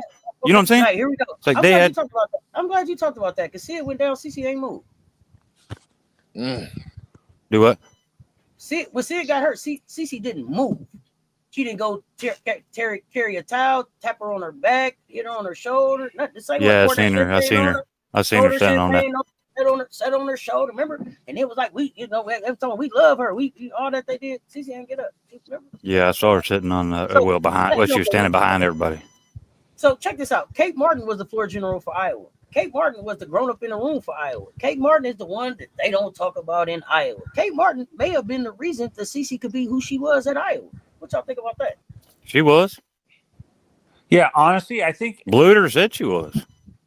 Yeah, honestly, that's where is Kate Martin playing right now in the WNBA? Yeah. She's the Valkyries have not released her. I mean, go to State Valkyries. I'm sorry, she got drafted by the Aces, traded to the Valkyries. Yeah. Yeah, is there a way maybe that could be a good place for me? That would be a good place for Caitlin if she go because of Kate Martin. You know why she can't go there? Because because the Golden State's Valkyries identity is defense. She don't play that. It's more the identity of the team because they play defense. Yeah, Natalie Nakaze is a defensive specialist. To look like, and I don't know if she refuses to or just can't. I don't know. I'm not sure. I don't know if it's refuses to or can't. I can't think of the last time that I saw her like shut somebody down. So I don't know there. Maybe for me, I think it's a mixture of both with Caitlin. I think she's limited on defense, but she refuses to improve her defense. See, this is the part that sucks in this whole situation is that the trade deadline was on the 7th, and it's just a couple days away from so now you're stuck. So now you have to go out and sign somebody. You can't trade for anybody, right? Because you had picks where you can go out and get somebody, and there was plenty of good ones out there. Yeah, to have both of your point guards go down in the same exact game. That's the part that sucks. And they Indiana was already trending in a downward spiral, but then you lose two of your point guards. It's bad. And you had that, and they were as much as people don't like Erin McDonald, she was a defensive point guard that y'all needed on the floor that can at least stop the ball, that at least helped you guys on the perimeter. So now where do you go for perimeter defense? Because that was the real key, right? Because when Caitlin's on the clock, you guys are terrible on perimeter defense. Right. So you needed somebody else to be a perimeter defender out there. So now how do you improve defensively, even if you guys get into the playoffs? How do you improve to just stay in ball games defensively? Honestly, this is me, right? I'll throw this out there. And I'm going to throw it on coaching. That's what I'm going to do, right? Because this is what I would do if it was me. Is I would not necessarily focus on trying to turn her into a lockdown defender rather than teach her ways to force players to the help side. I don't think she knows how to do that. Doesn't look like it. Just from what I've seen, maybe I'm wrong. There are simple things they can do. You know what I'm saying? When the ball's on one side, ice the ball screen. There's things that you can do defensive schematical wise that you can do. Yeah. I just don't know if they have the right assistant coaches on there that understands that this is what they need to do to help them win games. See, for me, with CC, I have a comparison for in terms of her lack of defense. Let me ask y'all this. Hold on, he was asking where do they go from here? I don't have a clue. I don't have a clue. I don't know what they're going to do. I'm asking Rob, Terrence, and Anthony. Who is the player that they go sign on the 7-day, 10-day contract to bring them in right now? Who is it? Well, I don't think you have to sign them on 7 day. I think you can sign for the rest of the season because both of these injuries are out for the season. So you can sign whoever for the rest of the season. So who is it? Who is it, Rob? I think it's going to, you know what? Just off the top of my head, there was one that just got cut. There was one that just got cut the other day. Who you got? And I thought, wow, that was nuts. Just like I thought it was nuts that what are the Mystics doing? Trading all their good players? They stacking up picks, baby. Yep. You're right. I know that's what they're doing, but still, it's like, They're better through the yeah, but I'm draft. saying that's Are there any gambling. point That's a guards huge gamble, good though. enough, You know what I'm like, saying? On are there Aaliyah any Edwards and point some of guards those, like, in the free agent market right now that are worth for them to sign on a 7-day Yes. or for the rest Yeah. of the season? Rest of the season, he's on. It's not the question of who you sign; it's who will have the capabilities to come in and play in their environment.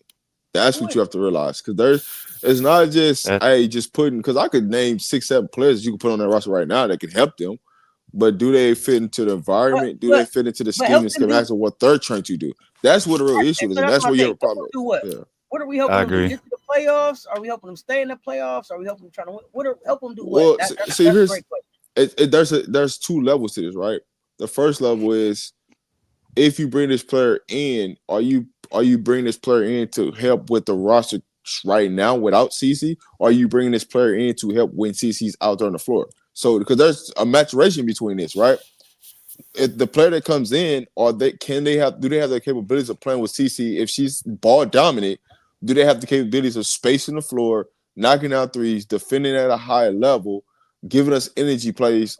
Versus right now, we just need a body. You know what I'm saying? What is that? You know what I'm saying? That could be anything. Hey, that's like the work market right now. That could be a guard. Like, that could be anything. You know what I'm saying? That's like the job market right now. They just need somebody to show up. For me, I would rather have a player.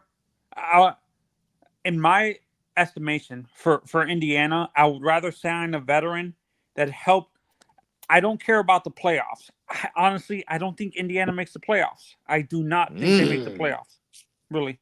So you're saying they go from a 5th seed to out the playoffs?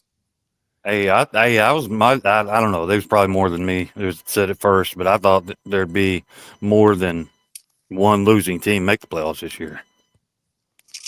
Yeah, no. And here's what I'm gonna say too is I would rather have a veteran that is helping mentor the young players. I care more about seeing improvement than a playoff appearance, in my opinion. All right, with all the money they're not paying the players, I'm gonna tell you right now what I do. I drive my ass over to Candace Parker's house and say, "Let's go."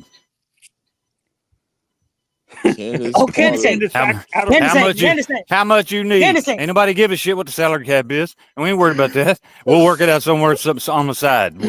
Come on, let's go. He said go get Candace Parker. You damn right I would. You going to get Shane, boy, 37 years old. Hell, I take her ass every day, all day. He said he going to get Candace. He put Candace. Shane, but 37 years old. He say it still work out there. She's still a spring chicken. Remember my old head. Everything hurt when I moved. I would joking around. I'll go after Maya Moore. Now, Terrence, you'd have told us you was old and you was a poor farmer, but you sitting on 2 tractors and I think I seen about 6 acres behind you. Who you fooling? Hold on. You about 30 years old. I seen 2 tractors. I retired when I was 37. See, I knew it.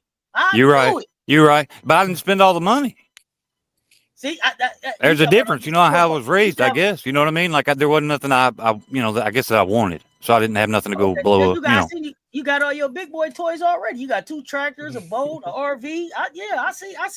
Hey, it took a while to pay them off, but yeah. I see him. And you probably got something go real fast in the garage. I know what's up. I see you. Hold on, I'll show you. The shop is a little different. Hold on. Hey, look. The shop setup's a little different. Okay, no, we just family. Come on now, walk us. Hey, I'll show you the real boss. Hold on, here's the real boss right there. I seen it. There she go. Oh, man. Yeah, okay. See? She the real boss. Did y'all see her? Oh yeah. It's her house, but yeah, there. Yeah. Oh yeah. See. Yeah. Come on. Let's talk about it. So it wasn't like I didn't have a studio or a place to set up. You know what I'm saying? I just had to, Okay. So you got your channel going. I was asking the same question. Flatbush 5th to out of the playoffs. Man, I thought y'all got Kelsey Mitchell. I got AB. That should be good enough to get you in the playoffs now. You would think. I mean, I got CC. She coming back. Whether what game she. Yeah. So I'm saying you got a 3-headed monster. I honestly thought. A 3-headed monster can get you in the playoffs. Like that, I'm just saying. Okay. But is a 3-headed monster consistent? Is the question. And that just because it's 3 heads, do it make it a monster? You're right. You're right. Damn, she got Rob. I'm lost. She got us, man. no, it don't make it a monster.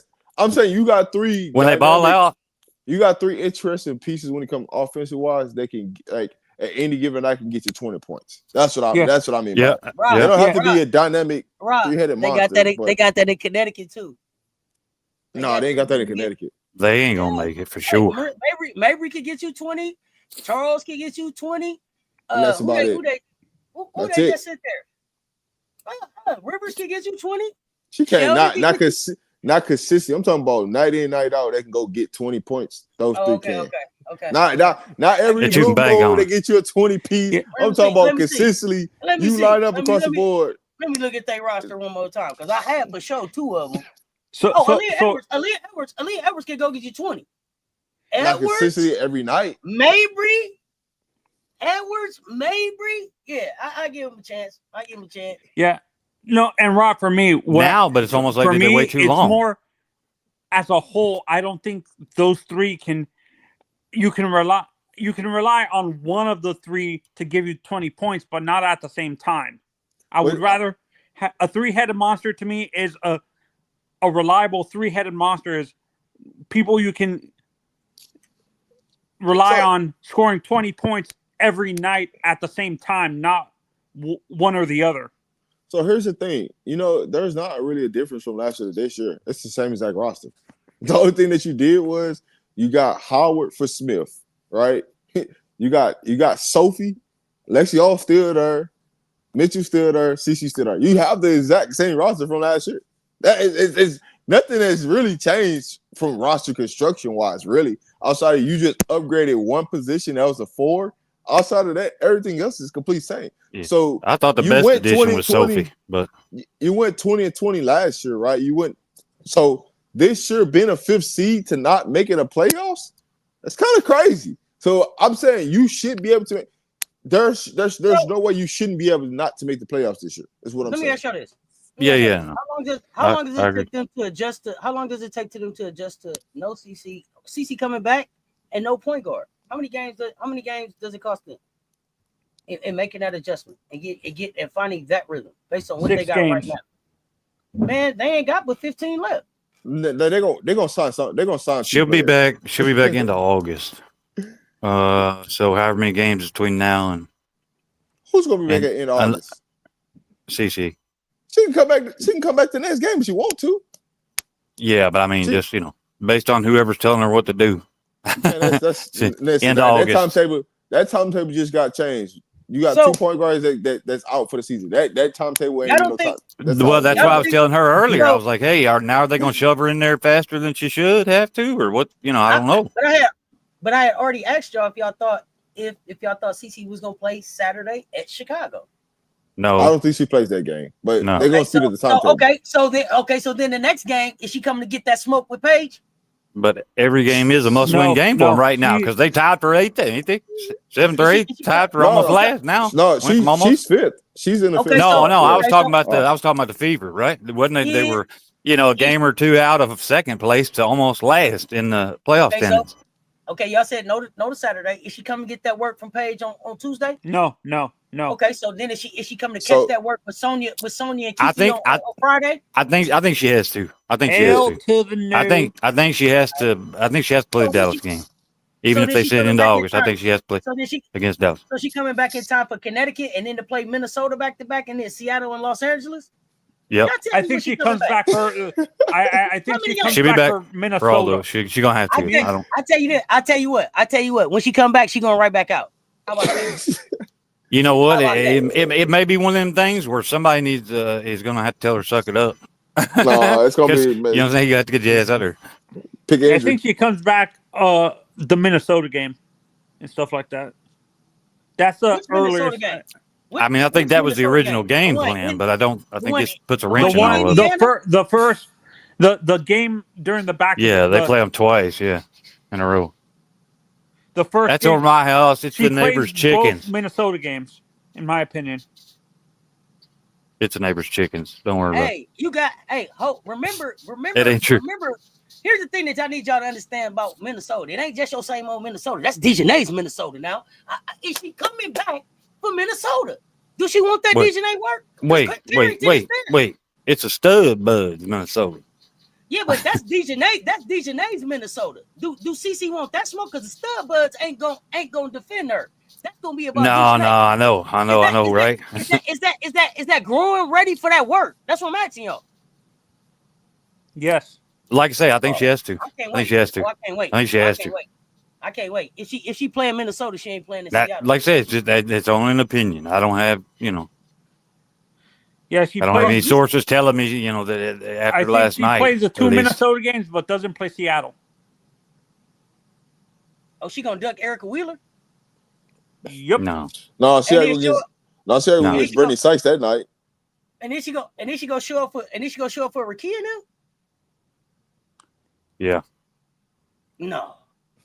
No, I don't think she doesn't go to Seattle or play Rakia, in my opinion. Sweet baby So Ray. then she gonna play against Kate Martin and Golden State now. Well, because this is just me, right? With the type of Terrence, injury and stuff like that she has, right? I don't think she's just been sitting over doing nothing, even though she's been having to work with trainers, yada yada. I think she's still putting up shots. You know what I mean? She ain't gonna be totally cold. I don't That's think just what I she think. hurt. Terrence, she been jumping up and down on the sidelines, with playing, jumping up and down. Looked like she did the splits one game. I don't know about that growing.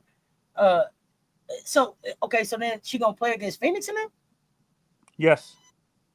Oh, she don't want that smoke. DeWanna Bonner now? Yep. In Phoenix? That's the game she coming back for? Oh, I can't wait. Please, I'm popping my popcorn. No, I'm saying I'm popping my popcorn right now No, for she September plays. 2nd. She plays. I'm saying she plays Minnesota. She plays the two Minnesota games. She doesn't play against the Rakia game or the game directly after that. But she plays against Phoenix. Oh, I can't wait. Yeah, I'm popping my popcorn right now. September the 2nd, 10 o'clock. Get it ready. I'm popping my popcorn right now for that one. At Phoenix? At Phoenix? Yep. Do you remember how DeWanna Bonner was yelling in Lexi Hull's face last night? Do you know how hot that game finna be? She ready for that smoke? Yeah, keep it a buck with me now. Yes, I think she's ready for that game. Oh, man, tell me why. Maybe this is just me having way too much faith in Caitlin. Tell me here. Okay, tell me that faith in Caitlin. It comes up from her standing up and getting in the smoke. When? Terrence, you talking to us? You talking to us? We can't hear you. I don't know. You talking to us? We can't hear you. Hello, can you hear me? Not you, Anthony. It's not you, Anthony. Terrence was telling us something really good, but we couldn't hear. Might be the microphone. Can you hear me? Yeah, we can hear you now. Yeah, I don't think Angel's playing. You said Angel's ruled out. Okay, yeah, I don't think Angel's. I don't know when Angel's back. Hey, Angel might not come back for the rest of the season, man. She can just go and chill out. Well, AT can't wait to see Indiana again. But what you were saying? Again, microphone went out. Terrence, your microphone went back out again. You was fine just a second ago. It went back out. I don't know what happened. Let me take it off. You can hear me now, right? Yeah, loud and clear. Like you about to cut an album. What you got? Yeah, no. I was just saying, like, for just say Rob, right? Is how many more games do you think they can afford to lose? Well, Mr. Shake My Hand. I mean, when you look at the playoffs, scenario, because that's what I look at, right? The playoff scenario, things like that. There are 3 games from second place, and there are 3 games from 8th place. So, anywhere from a 3-game swing, they can go up or they can go down, right? And so that's what I said. See, I thought 4 games. They can't stand to lose 4 more games. That's it. I think they're done. 18. So that put them at 18. So that still puts them with a winning record, right? So if they lose 18, because they played 44 games this year. It's not 40 games. Right. They played 44. That's so right. it's an extra 4 games this year. Yeah. So even if and a losing record will get into the playoffs. So even if they get to 20, say if they get 6 more losses, that puts them at 20. They're still 24-20. You're gonna have to be 500 to get in the playoffs this year. You think so? You got to be 500. Because they was 500 last year and took 8th seed. I think. But it's 4 more games though. Yeah, this year's prices ain't last year. Ain't last year's prices. You gonna have to be 500 getting this thing. And you talking about they can't lose 4 more times? They played Minnesota 3 times. Yeah, I know. Yeah, they got And New York. And New York and LA again. So for them not to Phoenix? make the playoffs, they have to lose at least 7 games. Okay, so I got them losing to Minnesota at least. And that would be a 500. That would put They're them 1-2 against Minnesota the next 3 games. So that'll put them at 21 losses. So that means they'd be 23-21 on the season. And Chris, give her. You said if it was anybody else, you all would Grace be showing them. For what? Grace for what? Grace for who?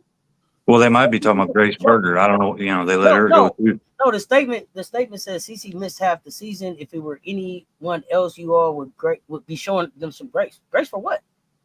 Grace for what? I'm not giving her any grace. This ain't about her being out. This is about the player she is when she's healthy. I was going to say we're just trying to. Yeah, everybody. I think everybody's just trying to keep it real. Just be honest about Exactly. Yeah. No, we're just talking about her play on the court and should she be there and how many more games do they win or lose and do they make the playoffs? To me, I'm not saying she wins any of the games that I'm saying.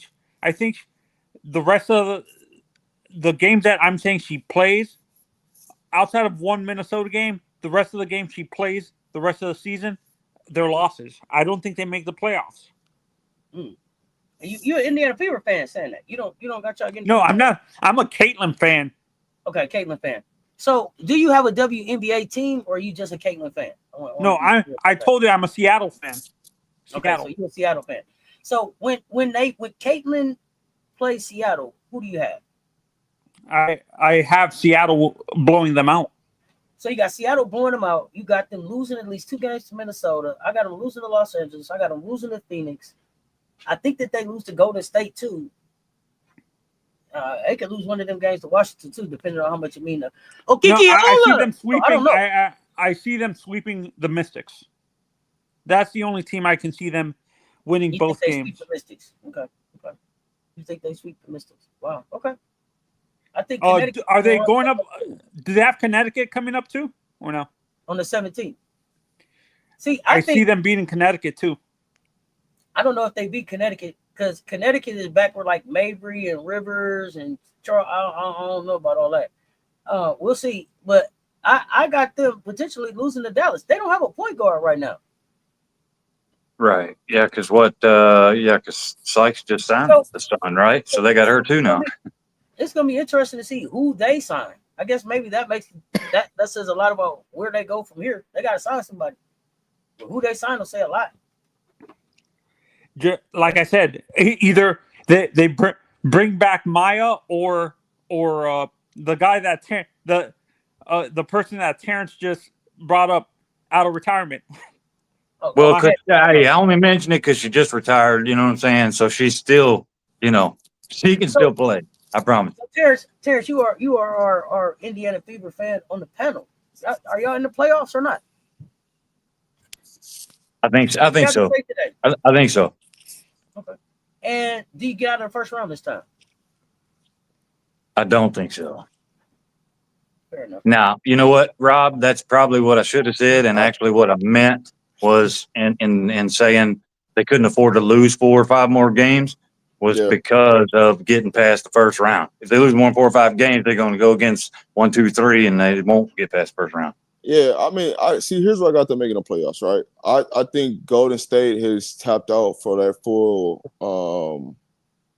They've already hit their stride, so I think they are going to slide here. Washington has already decided that they're going to start tanking for the rest of the season, and so those are the 2 viable teams when you look at who's going to be in the 8th spot fighting for it. It'd be Indiana, Golden State, and Washington. I think LA is going to slide to the 6-7.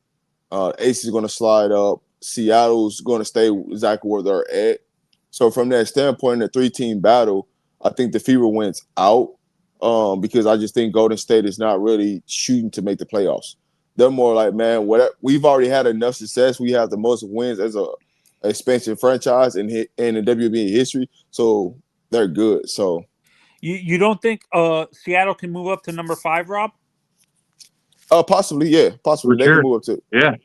So for me, the fifth spot comes out to who wins tonight, right? If Vegas beats Seattle tonight, then Vegas would go into that fifth spot ultimately because they had a tiebreak over Seattle. So But see, really that's come where down tonight. Yeah, well, you know what though, and you were talking about the seeding there, Rob, is that the reason Indiana's ahead of a lot of them is just because they hold a tiebreak.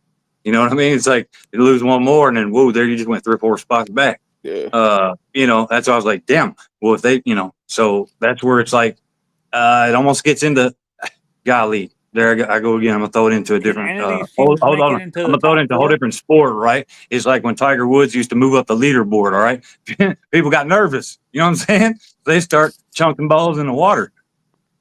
So I don't know.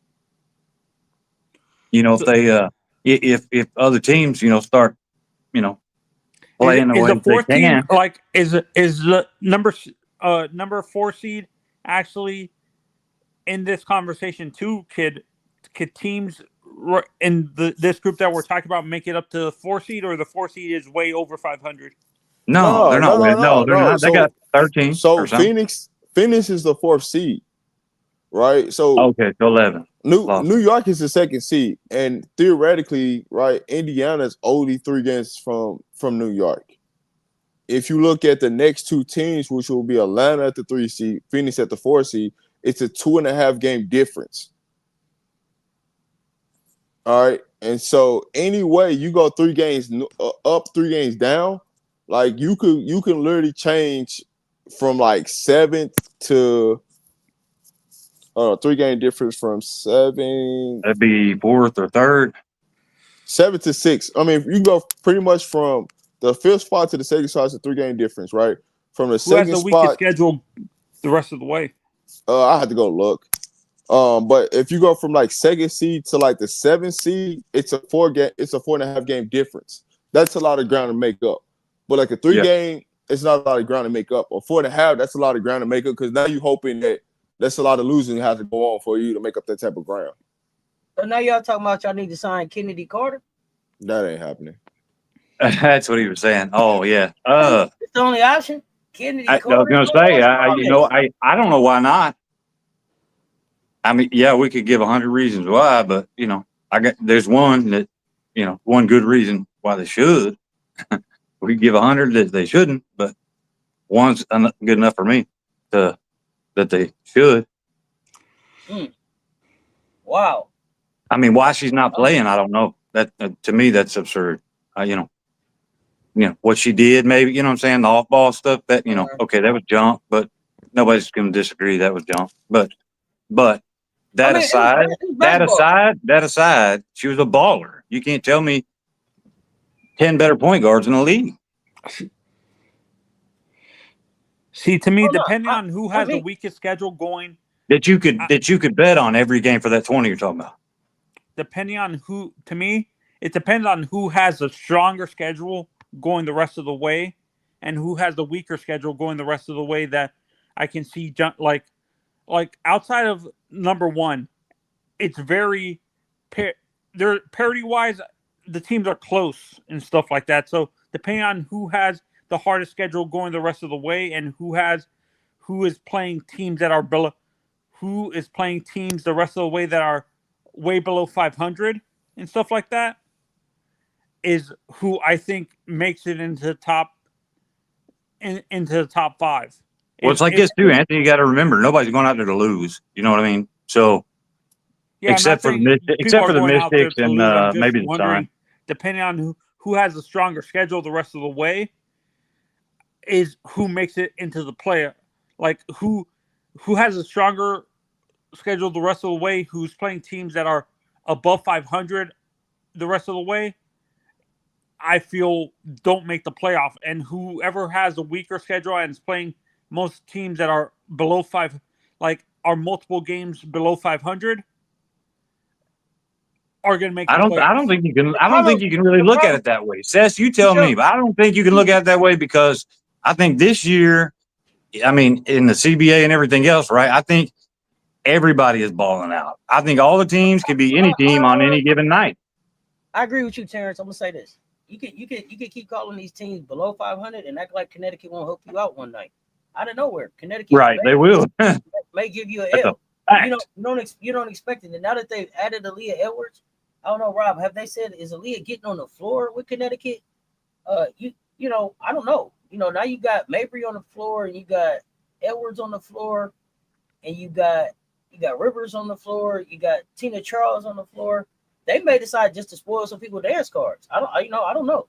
So I wouldn't just count a team out that they count a team as a dub because you playing them and they not above 500. It's some below 500 teams giving out some L's. Yeah, they've all shown they can. You know. In my line of thinking, I'm going off how, like, I'm both a WNBA fan and an NBA fan. I use the logic of the record for the NBA on WNBA teams. That doesn't work, you think?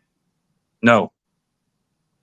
I think in this year's even more specific than ever because all the teams, like I say, on any given night, there's more parity, you think? Can win. Oh, yeah, absolutely. And I think everybody except the Fever made some good moves, and the Fever didn't do shit before the trade deadline, and now look where we're at. Who did Seattle trade for during the deadline? I wasn't really paying it. Who did they get, Rob? I know you got Brittany the computer Sykes. right there. That's right, Brittany Sykes. Yeah, it's like, man, there's an 18 piece. What the hell? So, yeah. So, and I think the parity is coming as teams are getting healthier. But that's my opinion. You know what I'm saying? And we, we had talked about, CC and this and that, right?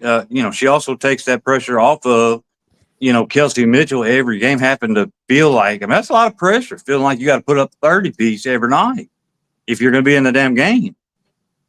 You know what I mean? It's just, that's kind of the way it is. If she don't, they're not in the game. Would a Kennedy be a good partner for a Kennedy?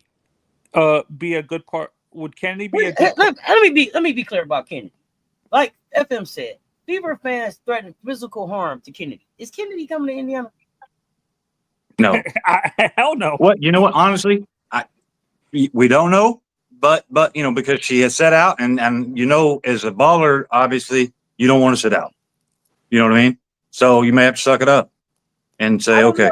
I don't know if she set out. I don't know if she set out or if she went to China and got an MVP and went to Mexico and got a championship and picked up a bag where she went. You say she did? Oh, I was gonna say I don't know. No, Kennedy played in China. She was like MVP or All-Star or something. And then she turned around and went to Mexico, just won a chip. Like Kennedy, she's not a bad player. Like I say, I for one for sure never said she was a bad player. I just didn't, We love Kennedy. We love Ken. Hey, now I never said Bill Lambier was a good player, but he was shit. You know what I'm saying? You was going to get clotheslined if you was going for layup. That was just it was what it was. But the thing is, Bill had his role. I'm not gonna act like he wasn't he shoot that 3 ball and he did the dirty work. You needed that in the right. That's right.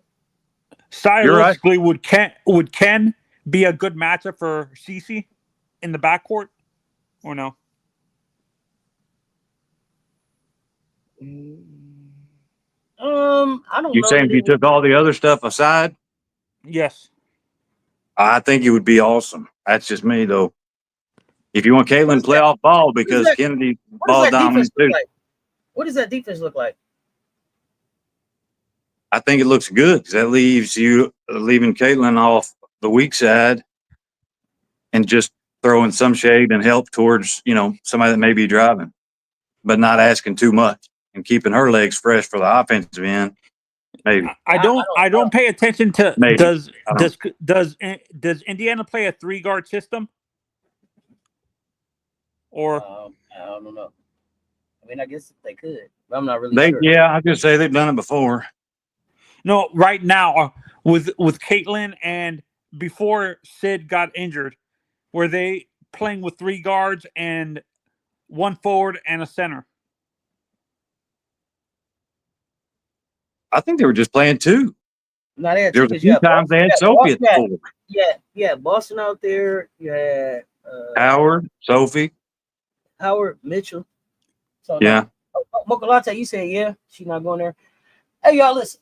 I got to get ready to get out of here. This has been an awesome conversation. Shout out to I Terrence. appreciate you guys having me. Appreciate y'all coming up and sharing in the conversation and giving a different perspective from both a Caitlin fan and an Indiana Fever fan. We don't get that very often here. Hey, come on back though. Come on back. Yeah, we you know what I'm appreciate saying? Hey, I appreciate you guys having me, man. I really do. Thanks for having me on. Yeah, we hated to get you off the tractor, but we glad you got you off that tractor, man. I probably needed to get off. Like I said, I'm getting old. May have passed out there. Who knows? Hey, I really I had to appreciate rush and put a shirt on. You know what I'm saying? It was. Oh man, it's we hot out appreciate, there. man. You got dressed and everything for us, man. I We know it's hot appreciate out there. I was like, hey, y'all, give me a minute. So I was kind of fast for all that, but you know. Oh man, yeah, you was definitely kind of fast, Anthony. We appreciate you coming up, man. Showing us. Okay, you got your. Okay, that's your fur baby. We seen the boss at your house, Terrence, and we coming down there, man. Because I think you had a. Husky. I think you had a cooler back there. You have a Mustang hey, in your she garage, a hard bro. worker. Hold on, look, she a hard worker, man. She got a bad. Yeah, she tired now. She got bad. She's tired now. That's how hot it is. That's how hot it is outside. She said a while ago she needed to go outside. I let her outside. She was kicking on the door. Are you guys going to do another stream later, Rob? Or no, Rob got some Colorado Buff stuff coming up later. I'm probably gonna be up later, just kind of like recap the hoops, so we'll be around. Check out the That's good. I wasn't even thinking about that, man. I'm glad Dion got through his stuff, and you know what I'm saying. Hopefully, Stewart can get through the mess they got going on in Cleveland. Yeah, man, he gonna play tonight, so he gonna. We got football. Yeah, I saw that. You know what though? I haven't. The numbers haven't come out yet on how we've looked. WNBA as a whole with some NFL games coming on. You know what I'm saying? Yeah. So we can get a little better. Absolutely. Even though it's preseason, you know what I'm saying? Some teams and their fans still want to know who's gonna, who's getting some time and who actually looks decent, who looks terrible. Oh yeah. Anthony got out of here. Terrence, man, you welcome back anytime, man. Appreciate the perspective. Appreciate you, even just wanting to come up, man, and taking the invite. Hey, like I said, I love your all's everybody's input too, because there ain't nothing saying, you know what I mean? I ain't got nobody to talk to on the tractor and tell me any different. So there's it's not a bad thing. I'm saying there's nothing wrong with just say the way maybe that I was thinking about it or the way that you guys are thinking about it. You know what I'm saying? There could be a happy medium, or somebody can stay on one side of there ain't nothing wrong with it. You know what I mean? Everybody can have their own opinion, right? They don't have to hate each other for it. But before we got here, tell us a little bit about what are you doing on your channel? You do sports talk. What you doing over there on your channel? Honestly, I made it in my videos. I kind of try to throw it out there, right? And it's just that it's not for clickbait. It's not that ain't what it's for. It's to try to help if you want to say casual fans, be more know actually what they're looking at, rather than the next day you got all the Whitlocks, like you say, and the ESPNs and whatever saying whatever they want to say. So rather than like you would say too, it's like, okay, look, do your own research. So like even if I say it or even if you say it, I would still tell people, hey, look, even though we said it, maybe we got a number off or something like that. You know what I mean? We're not saying we're 100% right or anything like that. So it's kind of just to try to help. It's not, it's not because I don't have an X account. I don't got no Insto or TikTok or none of that stuff. Weeder. I don't have none of that. My kids, they would message me, Dad, please stop. But anyway, so it's like, I see it when you guys, because you'll get the breaking and whatever first. All right. So if that's what you guys do, then I may, say, take that and say, okay, look, if people or somebody said, that this is happening or that's happening. Okay, here's why. All right. But, because like I say, even though anybody will come up here and tell you they know every damn thing about every damn thing, and we both know that's bullshit and they're lying. Exactly. Because, So, but, I just wanted you to give you opportunity to just tell folks what they can check out on your. Yeah. No, that's honestly what it is. I even told the people that did subscribe to my channel, and, it's not because I care whether or not, that I get 1 million or 10 million subscribers and it's monetized. You know what? Great if it is. And it'll only be great for all the people that subscribe to my channel, because I'm giving all the money to all the foundations that people want money donated to that subscribe. You know what I mean? Like I don't want any of it. I don't need it. I love that. What's your handle? It's just my name. Terrence Pretty. Just my name. Terrence Pretty. It's just Terrence Pretty. That's him. We appreciate you, man. We got to have you back. Y'all know what it is. Rob, what you got before we get out of here? You still in Yeah, here? man. Yeah, I'm still, See I'm you still guys. here. Thank you. Sorry. I'm All right, Terry. Thank you. doing a million jobs at one time, but I'm still in here, man. Man, appreciate it, man. It's been a good show today. We got into some ACC, some WNBA talk. Man, we're gonna see y'all on Sunday. We'll see you on Sunday. You know, HD nephew will be up in this thing, rocking with us. So until then, you know, hey, I'm gonna have some buff coverage. If you all women, come pull up on the platform on Wednesdays. We got a new show that we started on the platform. See You Women Wednesday. So if you want to get into football, you don't know anything about football, you want to get into it. That's your time to pull up on us. You might see both of us on there. You never know. But no, man, we got some new things that we're gonna be dropping on the channel over the next couple of weeks as football gets kicked off, as this new season gets kicked off. We definitely gonna be bringing you the Colorado Buffaloes coverage from different angles, from different point of views. So just tune in, tap in with us. You know it's gonna be some hoops up tonight, so you know we're gonna be talking hoops. So we'll see y'all soon, man. Make sure y'all like, share, subscribe. Y'all know what it is. Hey, for those of y'all that are on Facebook, LinkedIn, Twitch, X, we appreciate y'all pulling up and rocking with us. If you can, instant, y'all pull up, y'all jump over on YouTube. Give us the like, give us the share, give us the subscribe. Y'all make sure for the rewatch game, man, y'all comment, push this thing out, let us know you was here. I'm back later for some hoops or just for scorers and pick'ems. I don't know. We got to figure that out with Coach Coleman, but we got hoops coming up. We got football coming up. Shador Sanders playing football tonight. Y'all don't miss that. Y'all know what it is. That's Robbie Man Media, Mr. Shaking My Hand. Cess Talk Sports. Enjoy the conversation. Love y'all to life. Y'all stay tuned. Talk soon.